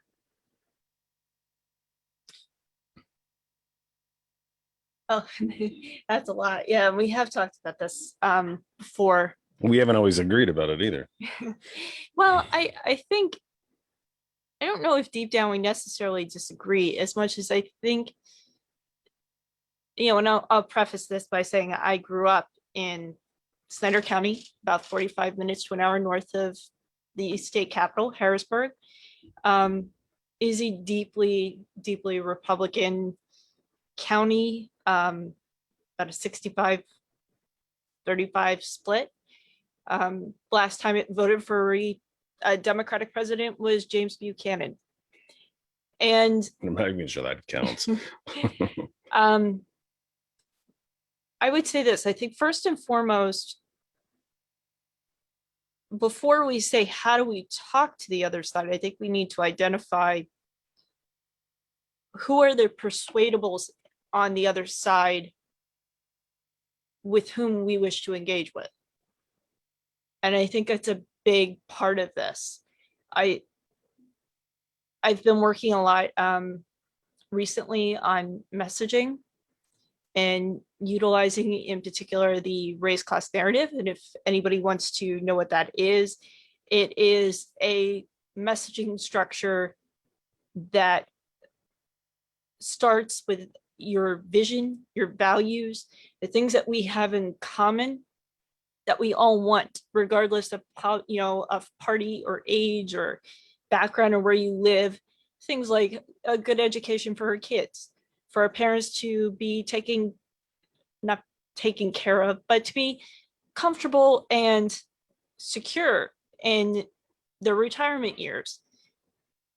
And then it explicitly names race, and it explicitly names the villain, the people who want to take this from you, who want to deprive you of agency, who tell you that nothing can get better, and are agents of just what I would describe as more of the stick in the mud club. And then it ends with, again, a return to the vision and the shared value and an action moving forward. I think it's a very useful frame. I think it's one of the most effective messaging frames I've come across. But again, you have to start with who are you talking to. And I think that's something that is still muddled looking at 2020. I've seen some statistics and some research that have said there was some movement among, Republican and conservative older men with a deep religious background. Do we even know though who those people are? Well, do we even know? I know you just said the demographic. I listen to what you say, Mika, and I respect it, and you need to be heard, but you shush and let me finish. Do we honestly even know who those people are? I understand that you just named a demographic as a generality, which sounds way more snarky than I mean it, but we do tend to reference these demographics kind of as generalities. There's 330 million people in the United States who I don't think you can do anything uniformly. I think if you had 10 of them in a room, you're not going to get them to agree on just about anything. But do we actually know who that group is, if it's a group, or are we searching for random individuals that we think we can connect to, that we think we can make some sort of headway with, that we think, even if challenged, which certainly tends to be my point of view and my approach, is to literally, and I say this out loud, question your manhood, question your thought process, make you think, really challenge you. Do we know who those people are to start, to rebuild this? Better than anybody. I end every program with trying to encourage folks to have a conversation instead of an argument. Do we even know who the hell to have a conversation with? To be quite frank, I agree with you. And I think that's part of the problem. Nothing infuriated me more after 2016 than when you would get a reporter from the New York Times or Washington Post or the Atlantic, and they would swing through Pennsylvania and they would stop at maybe one or two diners in Luzerne County or Lackawanna County and talk to a few people in the coffee shop or diner and write an expose on the Trump voter. And, there you go. That's our problem. That's who we need to be talking to. And this is what we need to be talking about. And, Democrats, just totally bungled this. I think, yes, we stopped talking to certain segments of society where we really need to get better at engaging. And, behind education and healthcare, agriculture is a huge industry along with retail in my home county. And very rarely, if ever, do Democratic politicians or elected officials come to our area and talk to farmers. Now, on the flip side of that, to be fair, if you look at the Farm Bureau, particularly in very rural counties, Republicans are the only ones who get invited to come to Farm Bureau meetings to meet with the officers from the local Farm Bureau. But then how does that get squared? What is the justification? Is this not the comic book definition of insanity? In some ways, They've yes. done nothing for us. We wouldn't know who our Republican elected officials were if we tripped over them. Mhm. If they showed up on our farm, we'd think they were stealing something. But let's keep voting for them and let's keep inviting them to all of our meetings. And occasionally they'll come pat us on the head, take us out like the good China at Thanksgiving, make sure we vote for them, and then throw us out.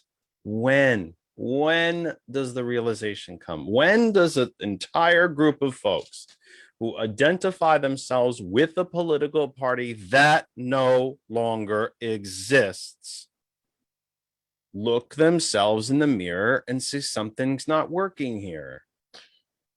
Well, I think that's the second part of the problem is meeting people where they are. And I find when you speak to most Democratic voters or progressives, economic issues, equity, equality, justice, those are very important talking points.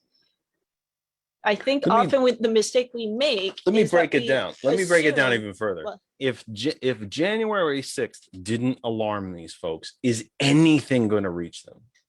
Anything? no. And That's exactly what I'm afraid of. but That there's nothing. I will say this. And by the way, Kristen and I are doing an excellent job of looking at the camera and not each other. We are professionals, folks. No, I'm trying. Half the equipment doesn't work, but damn it, we're professionals here. And let me just quickly say that the phone line is open. Any of you who are gutsy enough, we'll make it easy. It's just a phone conversation, folks. Just call and talk to us. It's okay. Nothing's going to hurt you. 267-227-9189, 227-9189. The line is open. Let's see if the thing actually works, given the fact that it's pretty much a flip of a coin about what works so far today. Also, I wanted to mention in the chat really quickly, Jared mentions that Joe Manchin is probably a good Republican to reach out to. I can't disagree. Yeah. But if a coup attempt doesn't wake you up, especially, again, conundrums wrapped in contradictions, wrapped in hypocrisy, wrapped in enigmas. If you're you want that attic full of guns, but you see a coup attempt. If that even if you agree with the quote unquote policies of the insurrectionists, and I don't know what policy they wanted other than Trump back in as dictator, but That's exactly when what they does wanted. that, I find it unbelievable. You know, there's a the last statistic I saw, and you can correct me as you often do, and you're right to do so. It's 70 something thousand, or was it 140,000? Republicans who changed voting registration after 6 January. Mhm.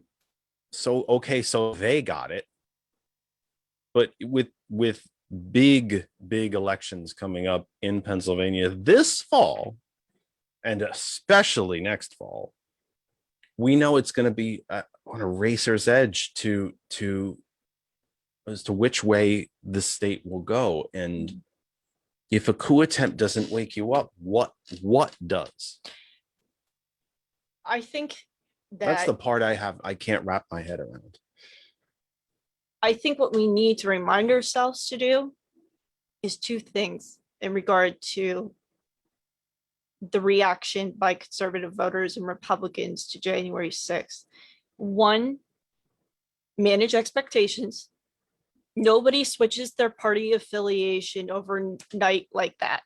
That's just statistically not how human psychology and voter psychology works. Your party identification, according to a lot of sociological and political science professionals, is a very, very deeply held psychological belief. It's not just about policies, it's about how people culturally see themselves in the world, their history, the way in which they were raised, their parents' influence.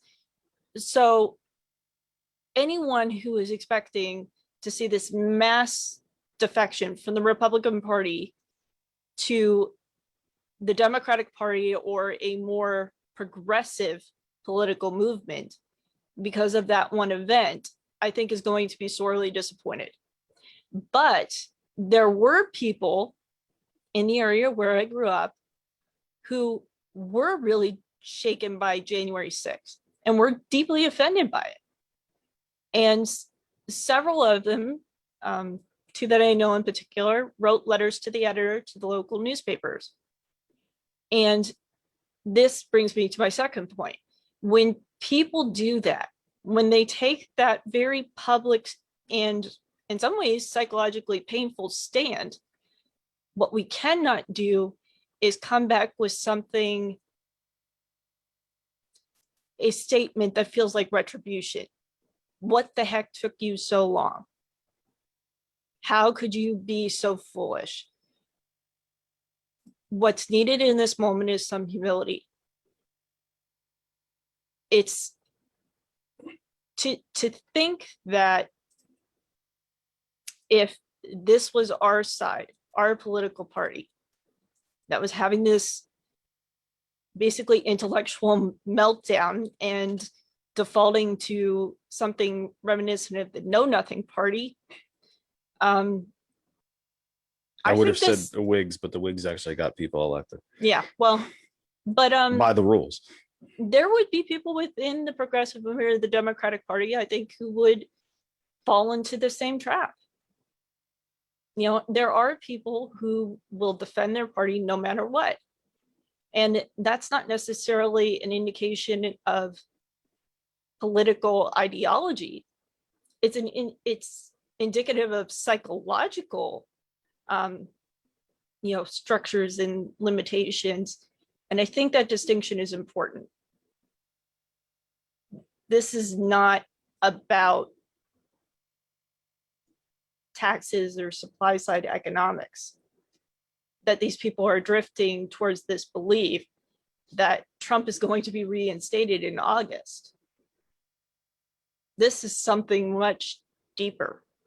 And there needs to be room to say, when people come out and say, I was wrong, I voted for Trump and I was wrong, there needs to be in the United States essentially a truth and reconciliation. Because if we slam the door shut and say, I don't want to hear from you because you waited until the Capitol was stormed and there was a Confederate flag, then we don't move out of this moment. Now, someone has been kind enough to call in. I have Hey. no idea if I'm going to be able to hear them or not. I did not hear the phone ring. So, area code 570, your first name and where you're calling from, please. And if we hear silence, then it will be because it'll be yet another thing that isn't working properly. So, please have at it. So the screen is telling me they're speaking and I'm not hearing a darn thing. So guess what, kids? There's going to be no phone calls this week. I totally have to change these two computers. This computer stinks. Or something about the update that I did just isn't working. So the nice person, I think I know who it is, that rang in, my deep apologies to you because we can't hear you. And that is probably a software thing that I'm going to have to fix somewhere this week. It's going to be a long week. It's going to be a really long week. Something just isn't quite happening. What a day. What a day. That's great. Everything says it should be happening. I think it's a computer problem. I think it's got to be a computer issue. I'm gonna have to swap these computers this week. A little more on-air production, folks. How's that sound? Yeah, nothing's happening. That's great. Somebody's finally nice enough to call for all of the emphasis that I put on phone calls, and I can't even take the call. What a week. What a week. This can't end fast enough. I love this program and it still can't end fast enough. There's something I want to bring up, though. You and I were too young for this, and believe there's very few things in this life that I'm too young for. Actually, you know what? Let me save that for last. There's been an awful lot of introduction. There's been introductions of new, really profound abortion restrictions here in Pennsylvania this week. Anybody watching will quickly realize and not be shocked at the fact that you are a woman. I will know, just in case you weren't sure. Just in case you weren't sure. I actually think from a very political point of view that it's very easy to argue the abortion issue. I think if you're a genuine quote unquote small government conservative, if your hair was on fire about the Affordable Care Act and how there were going to be death panels and the government was going to come between you and your doctor and so on and so on and so on, I think there's no way short of sheer and complete comedy, the comedy, comedy, like stand-up comedy, that you can actually make a case for the government's involvement, taking over of or playing a part in the abortion issue. You either want people to have privacy to their doctors, or you don't, or because you can't equivocate it. It can't be both. It can't be, I want small government and I want government to stay out of my bedroom, except when I don't approve. And at the end of the day, when Republicans quite literally have expressed no, and run on, for that matter, no real policy initiatives, no new policies, no solutions, no leadership, no guidance, no future, no foresight. How, isn't this actually one of those? Well, first off, we know that it's a deflection issue.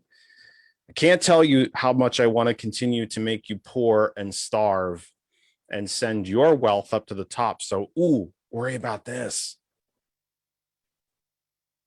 Is this actually one of these odds not the right use of the word, one of these unexpected places where we think we could possibly reach our conservative friends and say, explain that contradiction for me? And then when you can't, that's exactly the point we're trying to make. The fascinating thing to me, I mean, I worked on a campaign last year, so I spent quite a bit of time watching interviews with people who are going to Trump rallies, who are Trump voters. And one thing that jumped out at me in particular was how often a journalist would say to some of the rally attendees, particularly when he was running again in 2000, you know, In 16, or well, I mean in 2020. yeah. And at that point, he had put several justices on the court. 3. Yeah. And Roe was, you know, positioned to be on the chopping block. And yet so many of these attendees or voters at the rallies would say, it's not really going to happen. I think it should be legal. I don't really think it should be overturned. It's not going to happen. Or even if there were people who wanted to see the precedent set by Roe v. Wade overturned, they wanted the state that they lived in to step in and maintain some level of legality so that women had a choice and had some agency, and the right to autonomy and privacy was protected. And that was fascinating to me. And then later to read some research that among Trump primary voters, the people who turned out and were rabid Trump supporters, and maybe I shouldn't use the word rabid because that's confrontational. Confrontational only Yeah. Only in its accuracy. But I mean, I'm not talking about the evangelical voters who made their peace with Trump after he secured the nomination. I'm talking about the people who, they were team Trump the moment he came down the escalator. They were not the evangelical voter that you were thinking of. They were less likely to attend church every Sunday, but they still also maintained that religion in the public sphere was vitally important. And I think there needs to be some more digging into that. That was me. I'm going to try to show everybody this crap show before we end the program. Yeah, so I think in some ways we need to, on the Democratic side, talk a little bit more about religion, faith, and frame that in a more, what I would term, legitimately biblical or Christian or Jewish or whatever, you know, religion or denomination you subscribe to, instead of what it has been turned into on the conservative end, which is really just Republican policy wrapped in the Bible. Ashley mentions in the chat, speaking on demographics, the typical marketing demographics do not apply. Yes. Would we be more successful in rural, I assume any rural area? We happen to be in the Commonwealth of Pennsylvania. We are a tad Pennsylvania centric, but then again, we live here. Would we be more successful in rural to focus on single issue voters, i.e. pro-cannabis? I would say, yeah, in some ways, because there Isn't that also, though, an issue that I'm trying to make an example out of? How can you be small government, but then the government tells you can't grow pot in your farm? Well, that, I mean, I will say, I think the implementation of legalization will be very complicated. Yep. I mean, so far what we've seen already with licenses being handed out by the state for medical marijuana growers is that it's not necessarily been as transparent as it should be. And people with connections to people in power have found it far easier to get a license. Yep. So It's that's turning into another big business, just like everything else. Mhm. Sadly, something that could have saved small farmers to a great extent, if not completely saved small farmers. So this is going to be a little awkward because we're at 6:57. I'm going to end this nightmare at 7 o'clock or shortly thereafter. If you have any additional comments to get into the chat, I would do it now. If you want to tweet us at that Kennedy Talk, do it straight away, because this show has been a nightmare for on many levels, and I have no clue why. And I just need to get this over with. Can I put a plug in? I just had a thought For something, it's kind of a tangent away from cannabis, but I think it's interesting. Yeah, go. So there is a series that was just put up on Netflix called Rotten, which is really fascinating. It digs into food issues like honey and the adulteration of honey on the commercial market, food allergies, the dairy industry, and how the relaxation of regulations has made, being a dairy farmer pretty untenable financially. The unfair contracts that chicken farmers are locked into. It's a very fascinating documentary if you have time to watch, like when you're on the treadmill or something. And I think it does a great job of doing something that I've always felt is really important and we don't talk about enough, which is there's nothing more political in your life day to day than what you put on your plate. It touches just about everything from economics to immigration to medical issues. And I don't think we frame agriculture and food in quite that way enough. So if you get a chance and you're killing time or just relaxing, it is really fascinating. So I'm going to try to do something for you folks. There's going to be a little bleed over. If I can flip the camera. Although I guess I could just turn it around. I wonder why I wouldn't be able to flip my camera. It's interesting. Why I can't do that. I do think I turned off the audio, though. That would be a good thing. Can't seem to flip the camera. So here's what I'm going to do, folks. I just want you to see. There's me on two different cameras. Let me hold that up before you see that. Nobody wants to see that. Let me just try to show you what we did.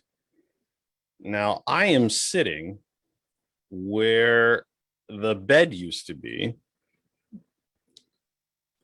And what we did is take this desk and move it over here. And so there's that. Now, we now have an additional second table. It's Kristen's work computer. And I have to switch hands because I can't leave the microphone. Yep. You know it's cool. You know you're jealous. Microphone position currently unoccupied. The computer I need to use for next week's program, apparently, because the big one in front of me that I showed you earlier. Don't worry, we didn't lose the t-shirt. Yet another way to see Kristen. Here's this big fancy mixing board we bought that doesn't work worth of much at the moment. I'm that close to returning it. Here's the old one that is working. except all my background noises are not playing and I can't hear phone callers. And of course, some extra spare stuff. And the new curtain behind me, you know, that looks good. Happy to explain it to you folks if you don't know what it is. But this is what we did last week. Oh, and if no one knows what to get me for my birthday, that would be great. If you're not sure Just a what little to get something. me for my oh, it's not showing up. It's not showing up. You lucky dogs, you. When I minimized it, it's gone. Where did it go? Oh, okay. Oh, computers. How I love the exit minimal. There we go. If I could share, I don't want to let you into my computer. But that's what we're doing. That's what we tried to do this past week. And you know, some of it went fine. Look, there's some unused adapters, there's some unused cords, there's a couple more unused cords. Look at that spaghetti. Look at that spilled bowl of spaghetti right there. And somewhere along the way, there's a new webcam laying there that we didn't hook up yet. That's what I'm going to turn this off now that I'm done boring the crap out of everybody. This is what we tried to do and what we were working on last week. And again, and I mean this, even though there's a lot of stuff that isn't working and it's really driving me crazy, and I mean really driving me crazy, George and Lynn were absolute rock stars and champions. They were here for probably had to be 8 or 9 hours. Mm-hmm. I don't think they left till 11. They got here like 2 o'clock. I don't think they left till like 11. Had to be like 8 or 9 hours. And just, I mean, to a point where I was sitting here ready to just pass out. We just couldn't do anymore. And we have been working in small bits during this week because George works for a living, Lynn works for a living, Kristen works for a living, I work for a living. And we've tried to take pot shots at this during the week to get all this stuff fixed. And we thought we were golden. We sat down here, started a program, and then half of the audio stuff didn't work. I had an internet problem. Don't know how that happened. But here's the bottom line, I guess, is that you've been sticking with us, and we're grateful for that. When we take a week off, when we have computer problems, when we have when we have technical problems, you are always still there. And we would not and could not be here if you were not there.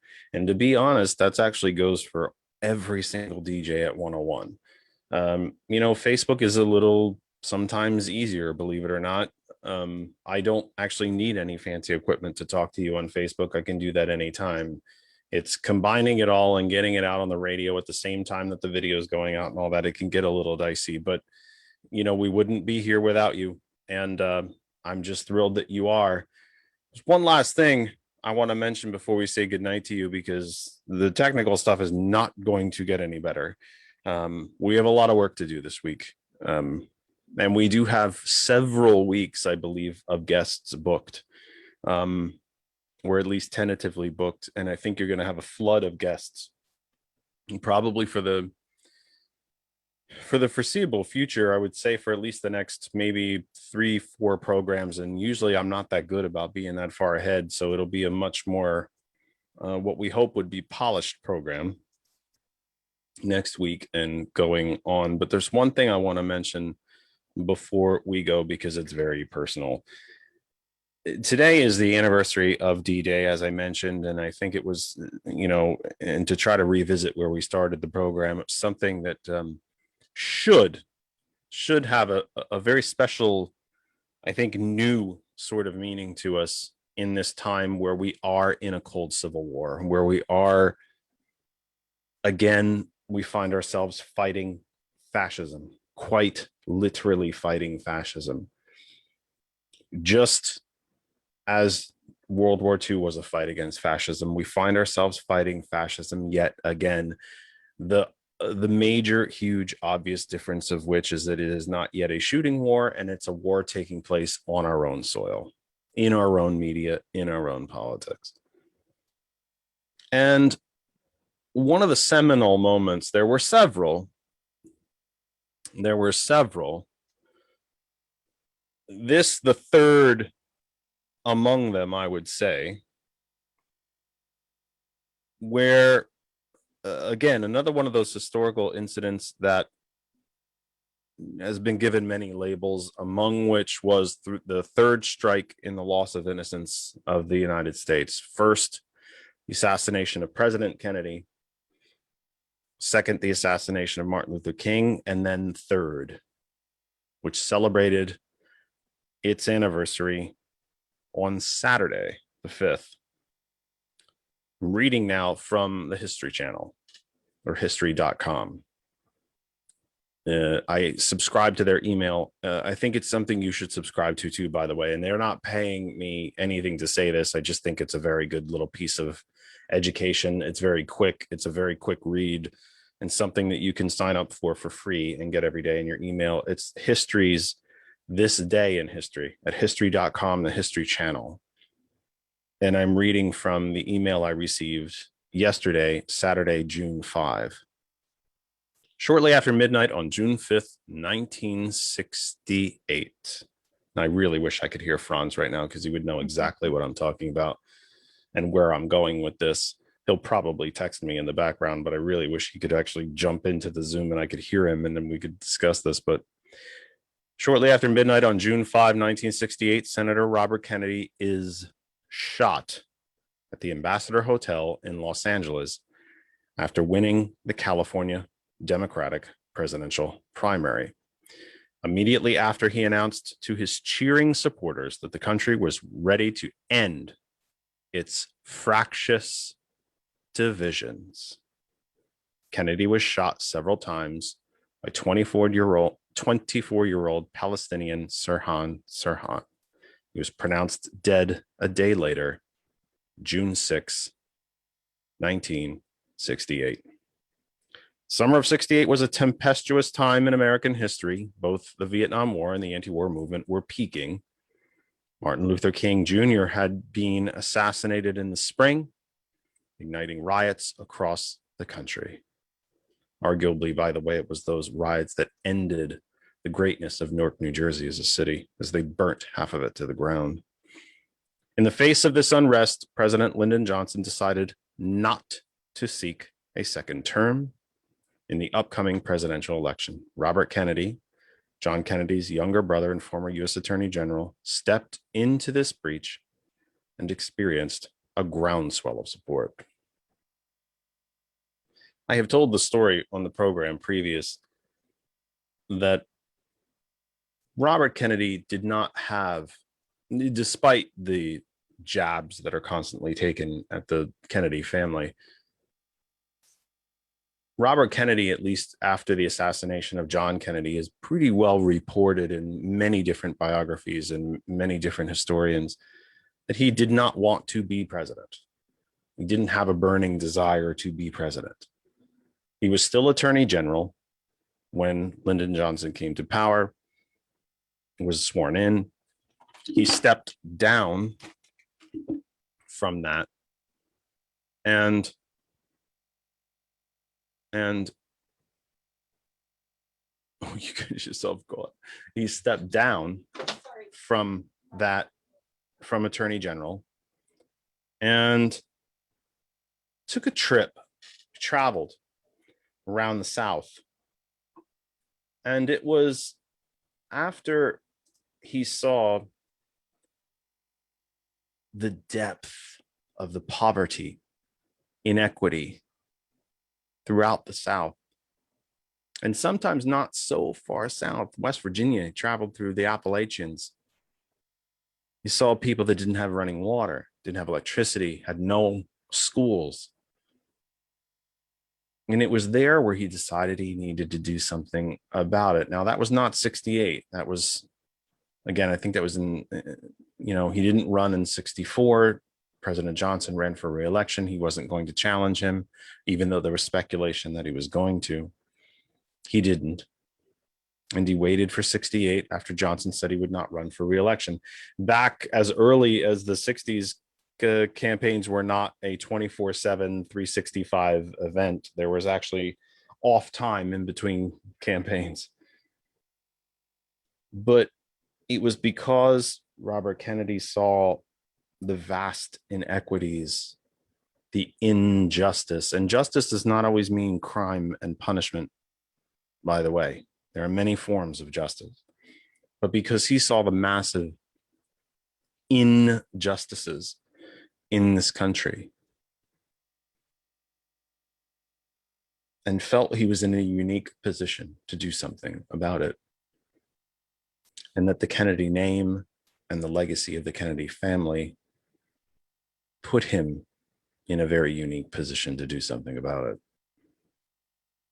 And it's interesting, I guess, in the loose, dare I say very loose, theme of the program tonight about the differences between Republicans and Democrats, this cold civil war that has been put upon us,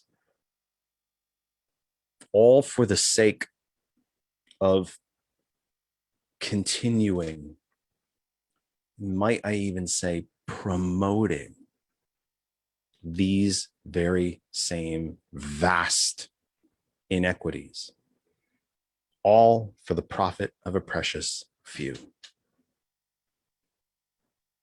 Now, it would be folly for me to tell you that I know the Koch brothers or that I know exactly what they're thinking or what they think about certain issues. But by all reporting, even the Koch network itself doesn't care if gay people get married. They don't care. It's being reported the Kochs themselves don't really care too much about abortion. They love immigration because it's cheap labor. But what they also know is that these issues are good for them. Because the whole time that we focus on such things, we're not watching them steal from us. We're not watching them take our wealth. Folks, please, as I wrap up at a very odd time, I know 7:15 is a really weird time to wrap up, but again, the technical problems are just making me crazy and I can't keep this going. It's making me crazy. So I think it was Charles from Snyder County that called earlier, I think, because I think I recognize the number. For all of you who have been a part of the program tonight, I'm just eternally grateful because we did not deliver you radio gold, I guarantee you. It was a rough night and it was rough. The technical stuff is really wearing on my last nerve. But look, stay with us. Don't give up. We'll get it worked out. We'll come back next week. I believe we already have a guest next week. If not several, but we will return and we'll try to get this stuff fixed. But I guess to try to wrap up the theme of the program really would just to say that we tie together or try to tie together the thought that this economic, this very blatant economic war that's being waged on the bottom 99% using the tools of these highly, highly divisive, quote unquote, social issues. Just one of the amazing anachronisms about Marjorie Trader Green is that what a shining ball of light for you to stare at while I pick your pocket. And we remember, we contrast where we are today with the remembrance of these two dates. D-Day, the beginning of the end of fascism in Europe and the Western civilized world, in the East for that matter. and the assassination of Robert Kennedy. And I can't remember the quote word for word. I will maybe have time to find the meme of it while Kristen informs you about a really important event. But remember, it's a quote that I have on my own Facebook page if you've seen it, and I should probably add it to that other side of information. At the funeral of Robert Kennedy, when already then Senator Ted Kennedy says that the memory of my brother need not be blown up in death more than he was in life. He was a good and decent man who saw war and tried to stop it. He saw hate and tried to end it. And I'm butchering the quote, but you get the general idea. I'll try to find it while you're talking about this. But we contradict these very, very important dates in American history with what we're facing now. And before Kristen tells you about this event, I do need to thank and mention Jared, who says, great show. Believe it or not, it really cheered up a rough day. Well, if you thought this show was great, wait till we have one that's actually a real program. I mean, you'll be blown away. If you thought this was good, when the technology actually works, you're going to be blown out of the water. You're going to love it. You need to tell the folks about an important event coming up. Please do so. Yes. So Pennsylvania has publicly funded state universities. They exist in a system called the PASHE system. Those are schools like Bloomsburg University, Lock Haven, Clarion, Millersville, Kutztown, and there is a proposal right now to consolidate 6 of those universities into 2 large universities. And the reason that this is so concerning is because there will be reductions in faculty and staff. And unionized faculty and staff. Yes. And there will be reductions in some of the programs that are offered on certain campuses. So like, for instance, let's say I'm a student at Lock Haven University and I want to become an RN. Bloomsburg has a pretty well-known and very respected nursing program. You may find yourself in a situation where if you're a student at Lock Haven or Mansfield, where you are forced to take classes online because all those classes are held at Bloomsburg. So this plan, from the looks of it right now, would not really save students or the state, for that matter, the money that the PASHE Board of Governors are saying that it will save the state, or that conservatives are arguing it will save the state or the student. That seems to not really add up when you look at the numbers and the figures. But what it would do is definitely drastically reduce the access to a quality education for a lot of people in Pennsylvania and outside of Pennsylvania, for that matter. My sister-in-law attended Bloomsburg. She's from New Jersey. Both my parents went to Lock Haven to become teachers. Lock Haven University has a very, very highly respected education program, one of the oldest in the state. So there has been an effort by people who are very concerned about this, who are also directly affected by it, either their students, their faculty, their alumni. They have some family connection to the schools, to push to stop this consolidation. And there is a forum being held by the Pennsylvania Budget and Policy Center around this issue. It'll be on Tuesday at 6 p.m. to 9 p.m. And you can find the information about the event, to register for the event if you're interested, by going to the Facebook page for the event. It's called PASHE Consolidation Forum. We'll put it on that other side of information as well. You'll be able to find it there. And if you scroll down in the Facebook event, you'll see that there is a registration link for the event. So if you click on that, you'll register, and then you'll get a notification in your email that gives you the information to log into Zoom. I did find that quote. I was lucky enough to find it because Hey. my pictures are a mess, as you know. One of the things I was going to do when I was home from work during the pandemic is I'm going to take all my photos and I'm going to arrange them into different folders. All the political memes, all the Star Trek stuff, all of the Manchester United stuff, and I did absolutely butt kiss of all of it. I didn't do a damn thing, and that's why I can't find anything. But I did find, and I should put this somewhere at that other side of information as well, because it's the quote that's on my business cards. It is the quote that is on my personal Facebook page. I think it might even be at my LinkedIn. I'm not sure. At the funeral for Robert Kennedy, Ted Kennedy, during the eulogies, said this. I'm blowing it up so I can read it. My brother need not be idolized or enlarged in death beyond what he was in life.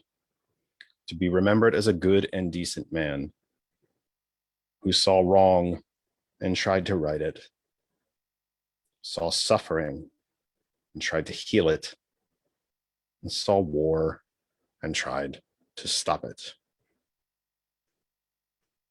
And folks, that is kind of all, if you could boil it down to its simplest, most basic,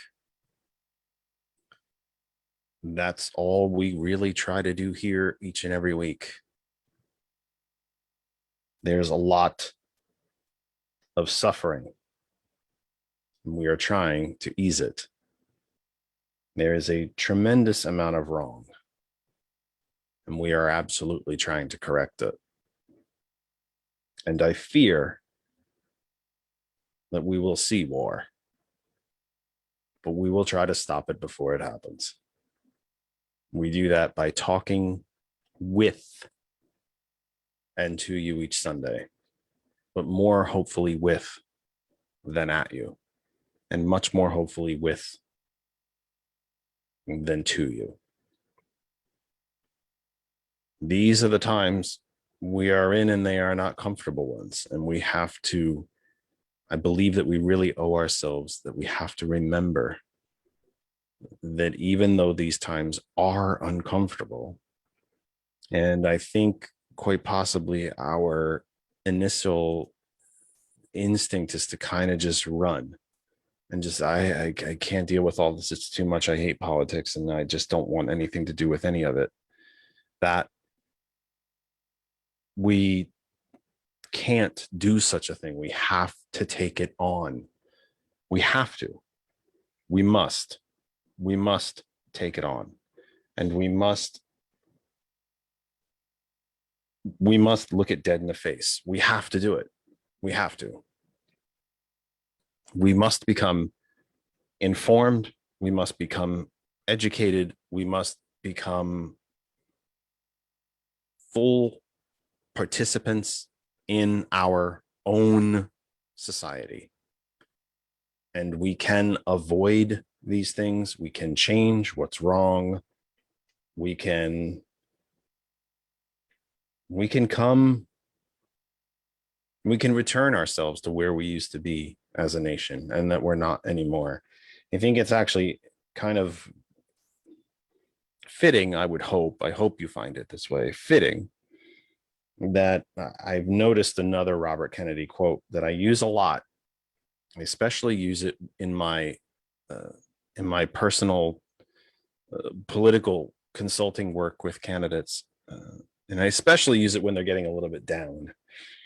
And I guess since I'm a bit down now about how everything's working, or how everything is not working, as it were, maybe it's a good idea that I send this quote to you again to kind of wrap up the week and say goodnight. And it is also from Robert Kennedy. I usually use the President Kennedy quote of going to the moon, but this quote from Robert Kennedy actually expresses the same sentiment. And it is: there are those who look at things the way they are and ask why. I dream of things that never were and ask, why not? So, as down as you may get at times about the condition of our country, the state of our politics, the endless fights that you may have with neighbors, and so on, I ask you to keep these quotes in mind. To see wrong and try to correct it, to see war and try to end it, to see suffering and try to ease it, and to dream of things that never were and ask why not. And of course, the quote from President Kennedy that we choose to go to the moon and do the other things, not because they are easy, but because they are hard. I believe that to be a very big part of what ails our country currently. We are told by those on the right, by the rich, by the big corporations, by those who would not see the vast majority of our population succeed, by people who do not want us to succeed so that their profits are not threatened. They have told us, even Reagan told us, that we're not the country of can do anymore. We're the country of can't. It's too big. It's too big of a problem. We can never do that. We can't fix that. It's too big. Yes, we can fix that. We can, again, become the country of the hard things. We can become, again, the country of doing the hard things specifically because they are hard and because we are the country and we are the population that solves them. So I send you off into your week with what I hope is a glimmer of optimism in what is otherwise a bit of a dark world. I would also remind you, by the way, that they're not having these problems in Europe. Some countries, Hungary has descended into fascism. There's a growing fascist movement in Italy, and Marine Le Pen will run for president again in France, and actually she's leading the polls currently. Johnson in the UK is arguably, I don't know what you make of Johnson, to be blunt. I don't think he's a fascist, but he's certainly a corporatist. I would, yeah. But we can push back against these things. We're not having the polarization, even in these countries, is not to the levels that they are here. They're not to the violent levels that they are here. No one stormed the German parliament on January 6th. But I would argue that discounting that this is happening in other countries, we need to acknowledge that it is. Authoritarianism is on rise as a reaction to the financial crisis. I don't think it's because of that. It's because it protects people. It protects the wealth of the top 1%.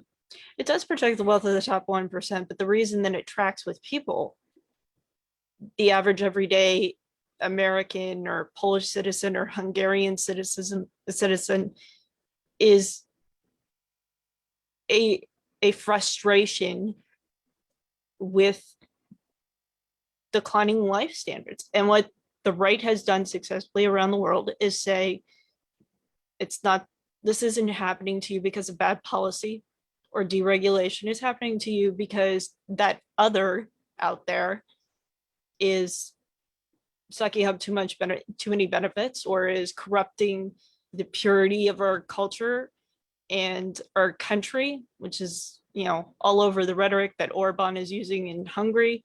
It's all over the rhetoric they're using in Poland. It's the rhetoric that they're using against the Uyghurs in China. I mean, I think this is one area where it's not just an American problem. This is a global problem. This is a human problem. On that note, on that optimistic note, but the optimism comes in, though, is that we can fix these things. Yes. Because I wish I could put the bingo card up on the screen without showing you all the internals of my computer because I don't quite know how to do that. But because it's something that I say every week because we've done it before.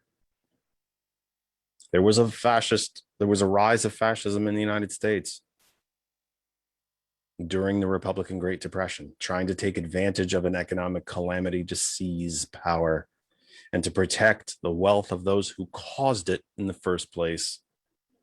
There was a coup attempt against Franklin Roosevelt that failed. We have taken these problems on before and we have solved them, and we can do it again. We have to have conversations with the people in our lives, friends, family, neighbors, people in our communities. And by the way, they are still communities that won't see and do not live in the reality that we live in. But this has happened to us before and it can happen again. The New Deal isn't just great because it was a New Deal or because I'm a Democrat. It's great because it worked. And when we take those proven economic policies and pile on top of them the modern day awarenesses of the differences of the way other communities among us have been left out, and that we're not that people anymore, because it's always the pushback I get about, oh, the New Deal wasn't great for people of color. No, it wasn't. It was also the 40s. We weren't as enlightened on such matters as we are now. We should have been, but we weren't. But we are now. Now we have an opportunity to reinstitute the policies of the New Deal for every breathing creature in this country, regardless of your skin shade or lack thereof. So we said we were going to say goodbye. I'm going to do that because I don't have much else for you. And I just I'm just afraid to show you some other piece of technology that's not freaking working. I was enjoying this. I know, but I got nothing else. What do you got? I can't take a call. I can't play anything. I can't. You don't want to keep talking about It's the divide between urban and rural? Oh, You want to talk about? God, it makes me mental. It's the things are, it's the technology stuff is making me nuts. It's really killing me because I have a sneaky feeling there was going to be phone calls tonight until that all failed. Well, the only thing I was going to add is I wouldn't say that we necessarily, wholeheartedly disagree on this topic, but I do think the core of this and getting past this moment of this split in PA is about culture. And we need to take that head on and address it. And it's a very loaded thing to do because some of this, yes, is about race.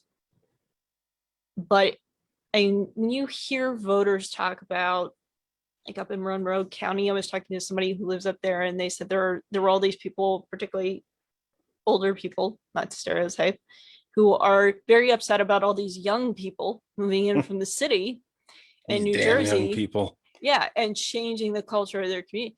It's about fear. These damn young people and their wants of these crazy things like, fairness and justice, and they actually want to be able to buy a home. These damn young people and their crazy wild thoughts.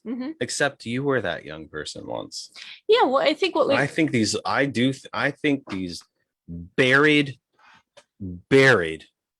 in their conservatism older folks who don't see anything else other than what Fox tells them tends to forget they were those young people. I am fascinated, absolutely fascinated to a morbid degree about older Americans who remember the country before Reagan. They remember when corporations paid 50% tax, and the top marginal tax rate was 74. And we had things like public libraries and public water systems and the Eisenhower interstate highway system. Cramp in my leg, just by the way. Oh, it's a proper cramp too. They remember these things. They went to public schools. They didn't have student debt because we didn't do that. We didn't have for-profit higher education. You contributed something, yes, but not to the point of debt. They remember all of this, and they know that it all worked.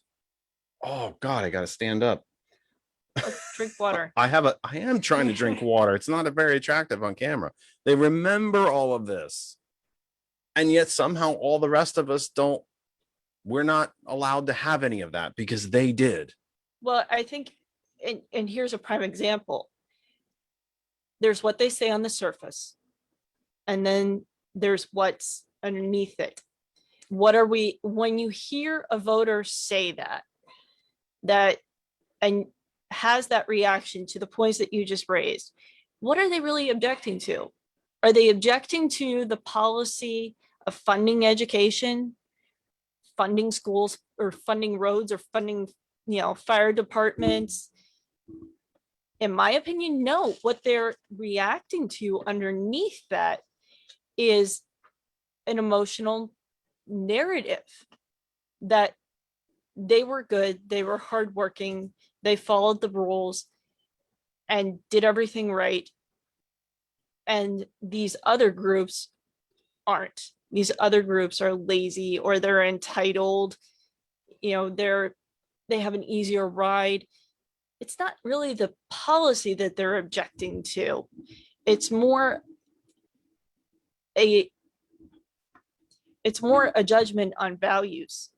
And I think that's what's really interesting. What shows up in research on conservative voters is the real emphasis that they place on certain values like hard work and responsibility, individualism, and how that very closely tracks with psychology and their view of themselves.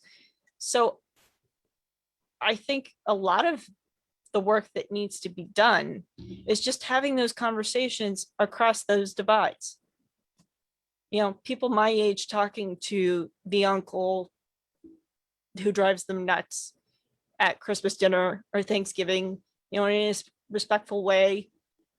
I think we all go to our corners. And I think that's true too on the flip side of that, with millennials and Generation Z who engage in the okay boomer, kind of, the boomers had everything and then they pulled the ladder up behind them and they stuck it to their kids. Does anybody really look at their parents? I'm 37. My parents are definitely baby boomers. You swore you were 27. But I mean, does anybody who's a millennial or Generation Z who has a parent in the boomer generation really look at their parents and think, they really tried to stick it to me? They didn't want me to have what they had or to have a better life than they had. Whether they actively tried to stick it to you or not. And, the interesting thing about having this conversation on air with Kristen, with you, is that she's heard all of this so many times before. Your parents are younger than mine, as I am older than you. My mother is 84, I want to say. I am the first generation, or in the first generation, to do worse economically than they. At 52, I'm old enough to have children. That generation is the second generation to do worse economically than their parents. If I were to have children who are old enough to have children, their children would be the third generation to do worse off than their parents. And not only would they be the third, they'd be the third on the trot in succession. So maybe that generation didn't stick it to their kids on purpose, but they stuck it to their kids because an actor stood up with billions of dollars behind him and said the government's your problem, not your solution. And if we just send all of the money to the rich people, they'll make sure the rest of us get a piece of it. When Sherrod Brown questioned Jamie Dimon during Senate hearings this week and said, I don't understand how you make 900 times more than your average worker. Why don't you explain that to me? All he said was, we pay our workers $15 an hour. They have a chance to earn health benefits and dental benefits, and some of them will qualify for higher education supplemental funding, and ended. That's not an answer. It's not an answer. It's like, you know, why does the paper boy have to deliver the paper in the rain? Because people still want the news. But to say, why does the paper boy deliver the paper in the rain? Because eventually the rain will stop is not quite the answer. Or because look at the bird in the tree isn't quite the answer. They did stick it to us, even if they didn't mean it, even if they didn't know it, even if they had no cognitive connection to it, they did. And now it's 40 years on now, actually 50 if you want to go back to Nixon. Years, well, more than 50 years on now. And they've been sticking it ever since. This is part of the fundamental question I asked you when you sat down. Why does it take 50 years to figure out? It takes me one blow to the head to realize how much it hurts and potentially knock me out. Why would I do it for 50 years? I think that those questions are not easily answered, though. And to your point about boomers, did they stick it to my generation, or did the politicians and the political theorists and economic theorists who sold supply side economics stick it to them? Because at the same time, how many boomers lost a significant portion of their retirement that they will never get back? And kept voting that way. But what again, does it take? Human psychology, I think it's going to take time. Human psychology is not that clean. It's not that easy that they're going to turn on the TV and see January 6th and they're going to become, progressives or Democrats.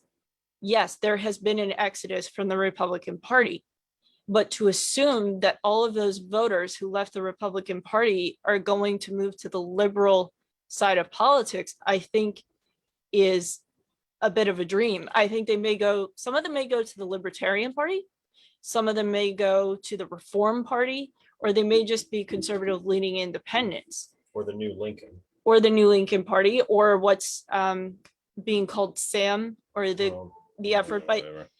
But to get back to your point. That's a hoax too.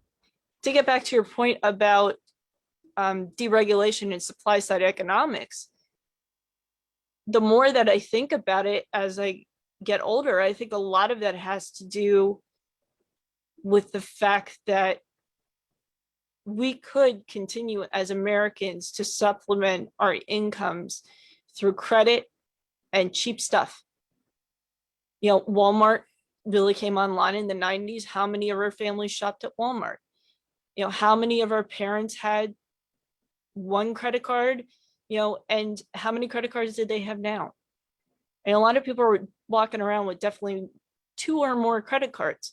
So while your income didn't increase from the 70s, it either stayed flat or in many cases went down, your ability to buy stuff on credit exploded. And that supplemented people's their incomes. So I think that, coupled with the prosperity of the 90s generated by the tech boom, delayed these questions.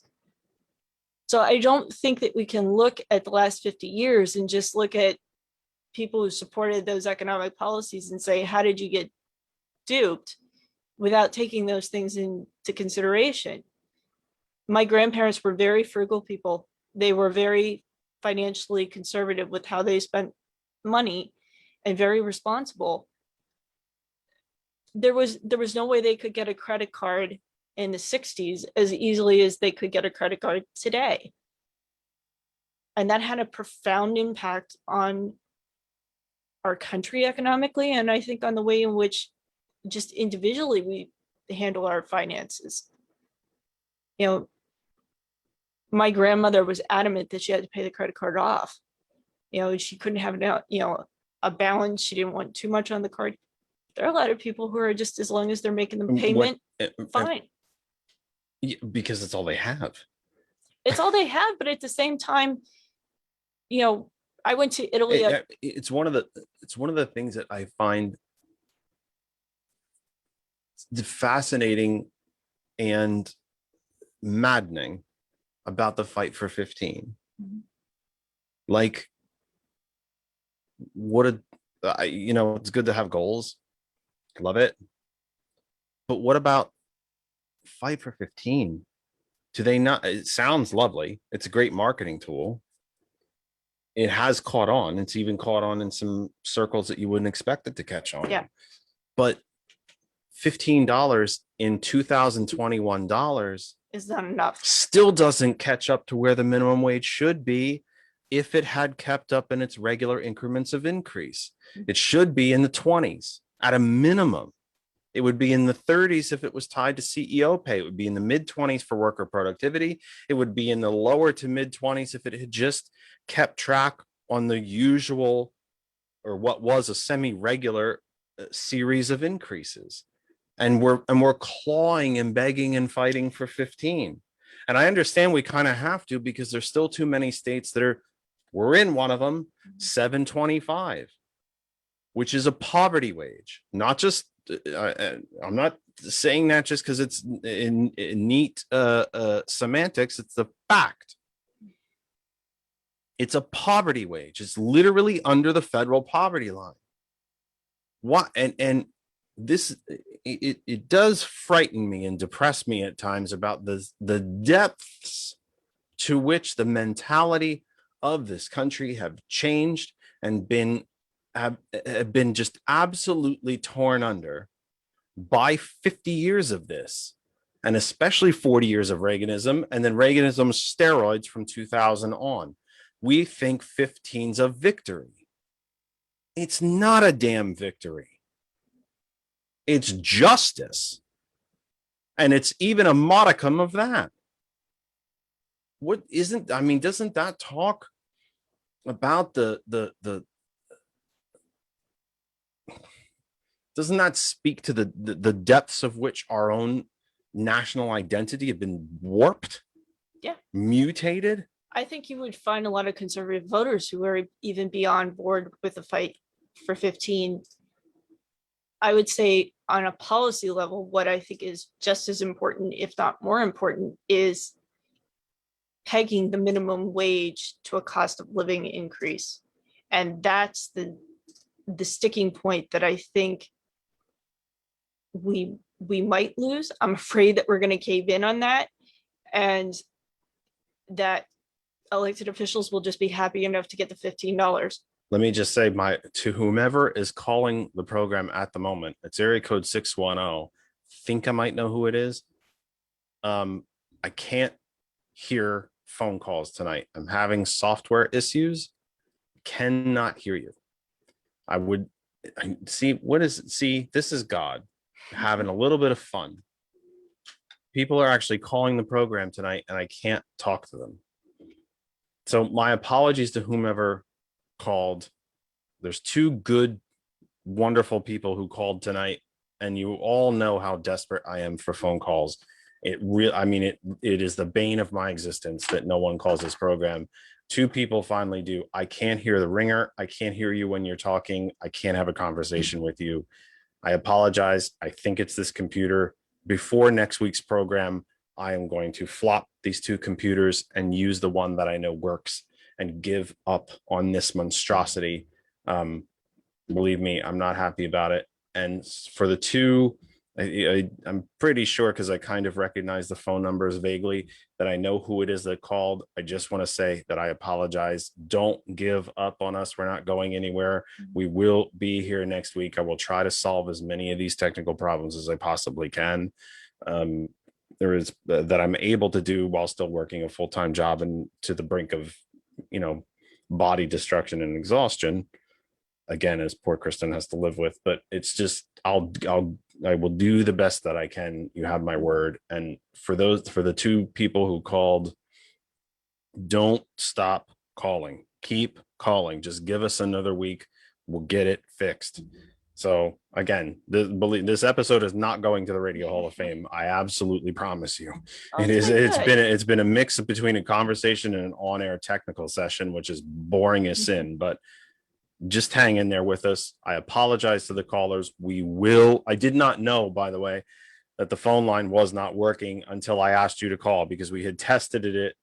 I think we tested it last week, or we tested it earlier, and everything was fine. And now today, nothing. So hang in there with us. Don't give up. We'll get it straightened out. So I just needed to say that while the gentleman was hopefully still. I think it's a gentleman, because I think I know who it was, but just wanted to say that before he took off of the program and thought I was ignoring him. It's not that. I swear it's not that. Anyway, please. Yeah.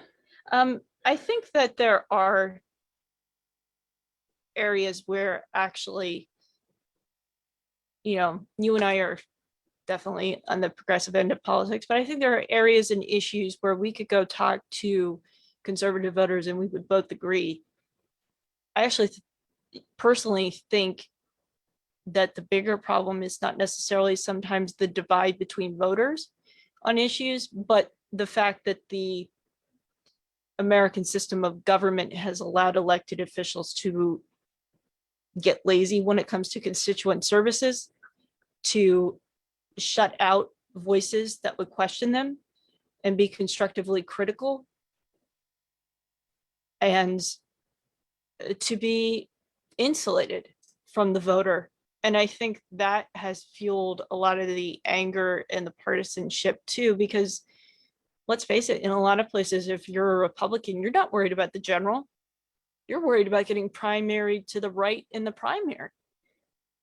And we have a problem. We have a real problem just in terms of basic governance.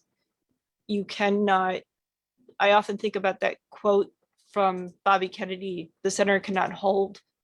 He was talking about the violence during the civil rights movement. And I think we're in a similar moment. If elected officials are not accountable to the voter, and that's been the conversation I've tried to have with some, conservative friends who have voted for Trump, don't see January 6th as a problem. If elected officials in your party do not have to worry about you voting them out of office because you'll support them no matter what they do, because the letter behind their name is the right letter, then what kind of world are we living in? What kind of democracy are we living in? If my Democratic state senator isn't worried about keeping my vote next fall, that's a scary version of America I don't want to live in. That's God bless the courts, because that's where it's going. Those are going to be in the courts. I think we know that. And if we're progressing to a society where the vote is only correct and the election was only lawful and fair when my team wins, that's not a democratic republic. No, that is a dictatorship. That is fascism. That is an oligarchy. And let's remember what President Carter said actually quite a few years ago, actually before Trump. He actually said this during the Obama years and caught quite a bit of flack for it, that we don't have a republic anymore. We don't have a representative democracy. We have an oligarchy. Yep. We have politician by purchase. And that's a former president of the United States when the tax rate was still 74%, by the way, the one who put solar panels on the White House roof, that President Carter. It's, and at the same time, I don't want to be so hopeless. It's hard not to be, but I don't want to be so hopeless. But it's not easy. It is not easy to have any hope. Now I'm ending, darn it. It's 8 o'clock. And yet another thing isn't working. I can't take any more of this. Okay. I love you guys so much. And I do, it's very interesting. I'll give you a real backdoor inside baseball thing to this program. And it's a very heart-to-heart conversation that I was lucky enough to have with Kristen, and she asked me straight out the gate, do you love doing this show? And I said, yeah, from 5 to 8 or 5 to 9. And the other, well, I can't do that math in my head. How many hours are in a week? 52 work hours usually. Yeah, in a week. But I mean, 24 times 7 minus 3. Can't do that in my head right now. Major to do math. Yeah, I can't do that in my head right now. I want to say it's 192, but I'm not sure about that. Yeah, I think it's 192. 24 times 7, and then minus 3 or 4, because sometimes we're here for 4 hours. Sometimes we're here. We did 5 hours one night. That was awesome. The rest of those hours, no, because of things like this, all of this backdoor stuff. And that's why George is such a blessing. He's an absolute gift from heaven, not just because he's my friend, and Lynn for that matter, because she helps too so much. I mean, really, she really, really does. And Kristen's invaluable. I mean, there's not enough thanks and things I can give to Kristen, but it's the other 192-ish, if I'm right, because I'm doing math in my head, is actually, no, I can do this in my head. 20 times 7 is 140. 4 times 7 is 28 is 148. So it's in the roughly in 148 range. No, that was new math, by the way. That was new math. Whoa. When you break it down and then add see that's new math for all the people who think that new math is shite. It actually can work on occasion. That said, yes, I love doing this show. It's why I'm still talking and I have almost nothing to say and I'm still sitting here talking. But the other hours of the days when, redoing the studio, I was so excited for it. And then just things have been cascading. It's just that Jared says, do it 25 times 7 and subtract 7. Okay, smart guy. Fine. If you want to be that way about it. Those are fighting words. It's it's the other hours of the week I don't. And because it should be a little simpler, it seems to me, but I guess this is why not everybody does it, is because it probably isn't that simple at the end of the day. But you know what, I think we know how to fix some of the problems, and we know we have a lot of testing to do this week. And I should say to the good folks at 101, not just the good folks that run it, but the folks that listen, you might be hearing some odd crap this week. And the funny thing is that when we do technical tests that are on Facebook, we actually seem to garner an audience when that happens. And they seem to love the fact that that I get frustrated, and that Kristen hasn't exactly been here for too many of those, and she tries to avoid them like the plague, and I don't blame her a damn bit. But when I'm here on the one end screaming about how I'm going to throw computers across the room and everything else, and George is in the other end, and if you've watched these tests, you've seen it, and just, okay, now that's not going to help, and let's just take a breath, and throwing the computer generally doesn't make it work better. Things like that. I'm on fire over here.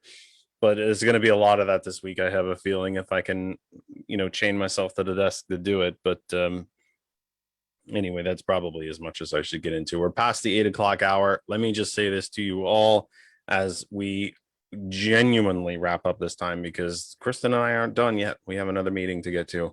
We never unplug here. This is we've got some unhappy cats, I'll tell you that. Let me leave you with this. Again, I need to thank everybody for being here and for listening and for taking part in the program, because this was not radio gold, and I guarantee, and I know it. Believe me, I know it. Again, we tested everything ahead. It all worked. I sat down to do the program. It didn't work anymore. So I can't explain all of that, but you hung in there with me, and I'm very, very, very grateful for it. Extremely grateful for it.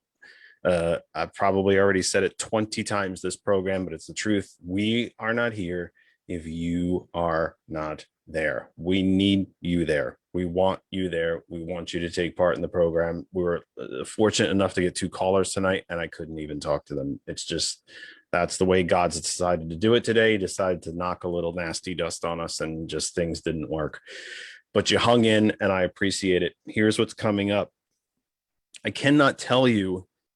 Actually, do I know who the guest is this next week? I think I do, but I'm not 100% sure. So I'm not going to say it, because I think I do know who's coming. I think Alexandra's coming next week. And I'm forgetting what district she's running in and all that's fun stuff. But that said, and Mark's been hanging in there a long time. Jared's been hanging in a long time. Somebody named Darlene, I think we know her, has been hanging in, and it just has not been a great program, and you guys have hung in. So to all of our friends who watch on Facebook, to our brothers and sisters and family that make hot101.net run, and then to all of you, quite literally, and I know this now for a fact, around the globe that listen to us, I'm so grateful. I'm truly, truly grateful, because this was a crap show. And you hung in there, and I have every faith that you will be back again next week. And I need you to come back again next week. We'll try to sort out all the problems we can and get it working and get it sounding better for you. I think we got the visuals sorted out this week, or just right before showtime. I'm pretty darn happy about it. We got the 2 mic thing worked out. Yeah. It worked great, actually. You are not bleeding over into me. And even when I was screaming earlier, I'm not bleeding over into her. And that worked, and that's awesome. So we actually had some good things, but we had a lot of bad things too. So you hung in, you were with us, you're loyal, and I appreciate it so much. I really, really do. Let me just give you the rundown. Please continue to remember, wherever you watch on Facebook, all the groups and pages that are kind enough, and I mean that, kind enough to share the program. You can always watch there. Our home group Facebook page for the program is That Other Side of Information. That Other Side of Information. That page runs 24/7, kids. The show might not be live, but you can always find the show there. You can find the news articles that we post there. And they're not always politics. I think that's important to mention. There's health there. There's financial stories, a lot of environmental stories. Advocacy on behalf of animals, a lot of petition signings to stop things like factory farming and abuse of animals and puppy mills and things like that. Please check those out. It's not all politics. And you know, there might be a lot of political things that we don't agree on, and I know that there's Republicans that listen. Don't I know you're there. We can agree that we could stop having puppy mills. I think we can agree that. I think we can agree that it's not a good thing to shoot dogs dead and things like that. If we can't agree on that, though, the hope of the nation's probably gone. But these are pretty basic things that I believe we can agree upon. That said, that stuff is always there. That Other Side of Information, That Other Side of Information universe grows and goes on. You can find the recorded episodes of the program, all of them, even this crap one, will be there on our YouTube channel, which is also called That Other Side of Information. You can find us on Instagram at That Other Side of Information, LinkedIn at Jeff Kennedy. That one's different. And what am I forgetting? Patreon. We have Patreon subscribers. The money that they have donated to the program so far, I have done with it exactly as I promised you. Much of the menagerie that you saw here in the studio earlier is as a result of those subscriptions. I am not making a dime. In fact, I'm way behind. We're in the red here, which is ironic that the Democratic program is in the red, but we're in the red here. But when it's that red, then it's a great thing. The money that has been garnered us by subscriptions has been put directly back into the program. It has bought this equipment. Sadly, some equipment that isn't working, but that's our problem. we're doing with it exactly as we said. I don't think I'm forgetting any other. Oh, Twitter. You can reach me on Twitter all week, all the time. I'm not terribly religious on my Twitter because I only have a whopping 35 followers, but hey, 4 of those were brand new this week. See? So we're getting somewhere. All of these places across social media, it takes you not even an entire second to give us a like, a subscribe, a follow, something like that. It means everything to the program. It changes these very, these very interesting algorithms about who sees you and who can access you. The big one for me right now is Facebook. We're at 850-ish members at that other side of information. Once we break 1,000, our algorithm changes. A lot of inside baseball stuff right here, kids. Hope you're taking notes.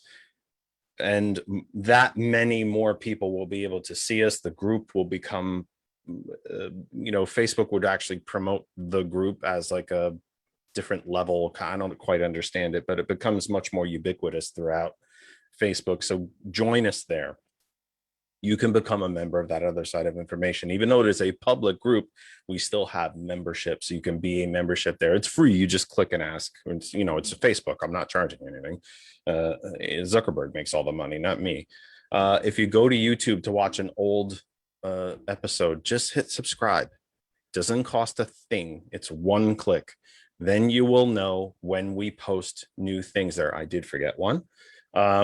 I don't know how Instagram works. I've never been on my own Instagram, never. And I'm kind of proud of that. George manages it and he's awesome for doing it. I've literally never signed into my own Instagram. I don't think I've ever done it. I think maybe when I created it, I had to, and then I gave George the password and then he puts the videos up. But the one I forgot was TikTok, and I did not do a TikTok promo today. I'm very, very bad at TikTok. Sergeant Mac has been a guest on the program, I think 3-4 times now. Literally has about 220 something thousand followers. I somehow can't seem to send Mac videos. I can't like anything he does. It keeps telling us we're not connected, even though I follow him and he follows me. TikTok's a bit of a nightmare. So I didn't do me promo there on TikTok tonight like I should have, but we are on TikTok as well, which is also that other side of information. All you got to do is remember that other side of information. You will always find us. You will always find us. And to our friends and family at hot101.net, thank you again for allowing me to come into your homes, your computers, your smart speakers, your cars, your phones, your tablets, your laptops, however it is that you consume hot101.net. Please keep doing so. I am proud to be part of the hot101.net family. All the DJs, we are friends, we are family, we work together, we build this all together. Even though my program is very different from what the DJs do, we're all part of this hot101.net family. We support each other, and I want you to support us too. I want you to listen to the music all through the week, and then join us here on the weekends as we get ready to jump back into a new work week. And I know that's not always the most fun thing to do is to get ready to jump back into work, but hey, that's what we're here for. So we will see you next week. That is the 6 and 7 is 13th. That is the 13th of June. I think it is Father's Day, actually, but we are still planning to do a program, or is it? Or is it the 20th? The 20th is Father's Day. We will have to decide whether we're going to be on the 20th. We generally don't do programs on holidays like that. But because we have taken so many days off, I'm kind of I'm remiss to I'm hesitant to do so, but we may. We'll cross that bridge when we get there. But that said, I think that pretty much wraps it up for tonight. Our callers, thank you. I'm so sorry. It was technical. It was not personal. I promise. I'm so sorry I couldn't talk to you. Please don't give up on us. Keep calling the program. Just a hint to the folks who might be watching recorded, don't call us. Well, now that you've taken an anti-Father's Day position, those calls are just gonna. I didn't say I was taking an anti-Father's Day. I fondly remember when I used to be one. So It's not necessarily an anti-Father's Day thing. It's just I don't know. We'll decide. I have a feeling we'll end up taking Father's Day off. I just hate taking so many weeks off. We had Easter, then we had Mother's Day, then we had Memorial Day. I was sick in there for one. I mean, it's been Yeah. very spotty the last couple of months. I hate doing that, but we'll see too. Also, I just want to one last thing for anybody who visits that other side of information. I put a poll on the page. I will have to do it again, asking you, all of you, the listeners, that if I very much want this to I want this job. I want this show to be my full-time job. I would actually have to make a dime instead of spending many, many dimes before that happened. If this program were to expand into additional days or additional time slots, what time slots would you want to see? What days would you want to listen? What nights? What for how long? What times? Let us know. That other side of information, you can message. I think you can you message a group? You can you? I think that you I thought you could can, Facebook Messenger a Yeah. group. I thought you could. because I've Or sent, drop us a post on the Yeah. page itself. I'll put the poll up again. It's a little weird to do a poll on Facebook because I think you're supposed to give like special answers, like, poll, how many pancakes do you want? 1, 2, 3, 20, Mhm. something like that. But I didn't. It was a very vague poll. I just wanted to know what additional times you would possibly want to listen to the program. I did get a few answers. I think I got 3 or 4 answers, which is awesome. I'm very happy that you guys took the time to do that. It's not quite enough to base anything on when there's 850 members just of the group, but 4 of you responded, and I'm grateful for the 4 of you that did. Just looking for a little deeper response than that. So we will return next week. Until then, please remember, for as much negativity as kind of came out of the program today, as much a little doom and gloom, both as an outlook and as a technical shit show, it's please keep in mind that I beg you, I ask you, please have conversations with each other, not arguments. Nothing that is wrong with this country cannot be fixed, cannot be improved on. Please just talk to each other. Don't yell and scream. Sometimes it doesn't always work that the louder you talk, more people hear you. And there's a difference between hearing and listening. I hear a lot of things, but I don't listen to all of it. You should be doing the same thing when you're having these conversations with your friends, family, crazy Uncle Larry at Thanksgiving, neighbors, all that. Speak softly and have them listen to you, and then you listen to them. That's how conversations are built. That's how we start to build bridges again. That's how we start to heal this country. And we can. If you have elderly neighbors, I don't know if elderly is still the PC word to use. If you have senior neighbors, for them, even if they've been vaccinated, this pandemic is not over. Check on them from a safe distance if they ask you to. Take the garbage out for them. Ask them if they need something from the grocery. Did they need anything to go to the post? Things like that. Check with them. Build those bridges. We care about you here. We hope you care about us. We hope you'll come back and see us again next week. That will be June 13. I have it in my calendar that she's coming next week. So our expected guest is United States House of Representatives Democratic candidate in the Philadelphia area. I'm blanking on the district. Alexandra Hunt is expected. She is scheduled for next week. So we will see you then. We will work on our problems. We're always improving here. And just thank you for being there. We appreciate you very, very much. You mean the world to us. We're not here if you're not there. So until next week, I will actually, why don't I turn the right mouse so I can turn the software off? Get the right mouse. How about that? or those serious things you want to talk about, Mika. How about that sporting event? Thanks for being there, folks. Stay healthy. Stay positive. Stay healthy. We'll see you next week. Until then, good night for now.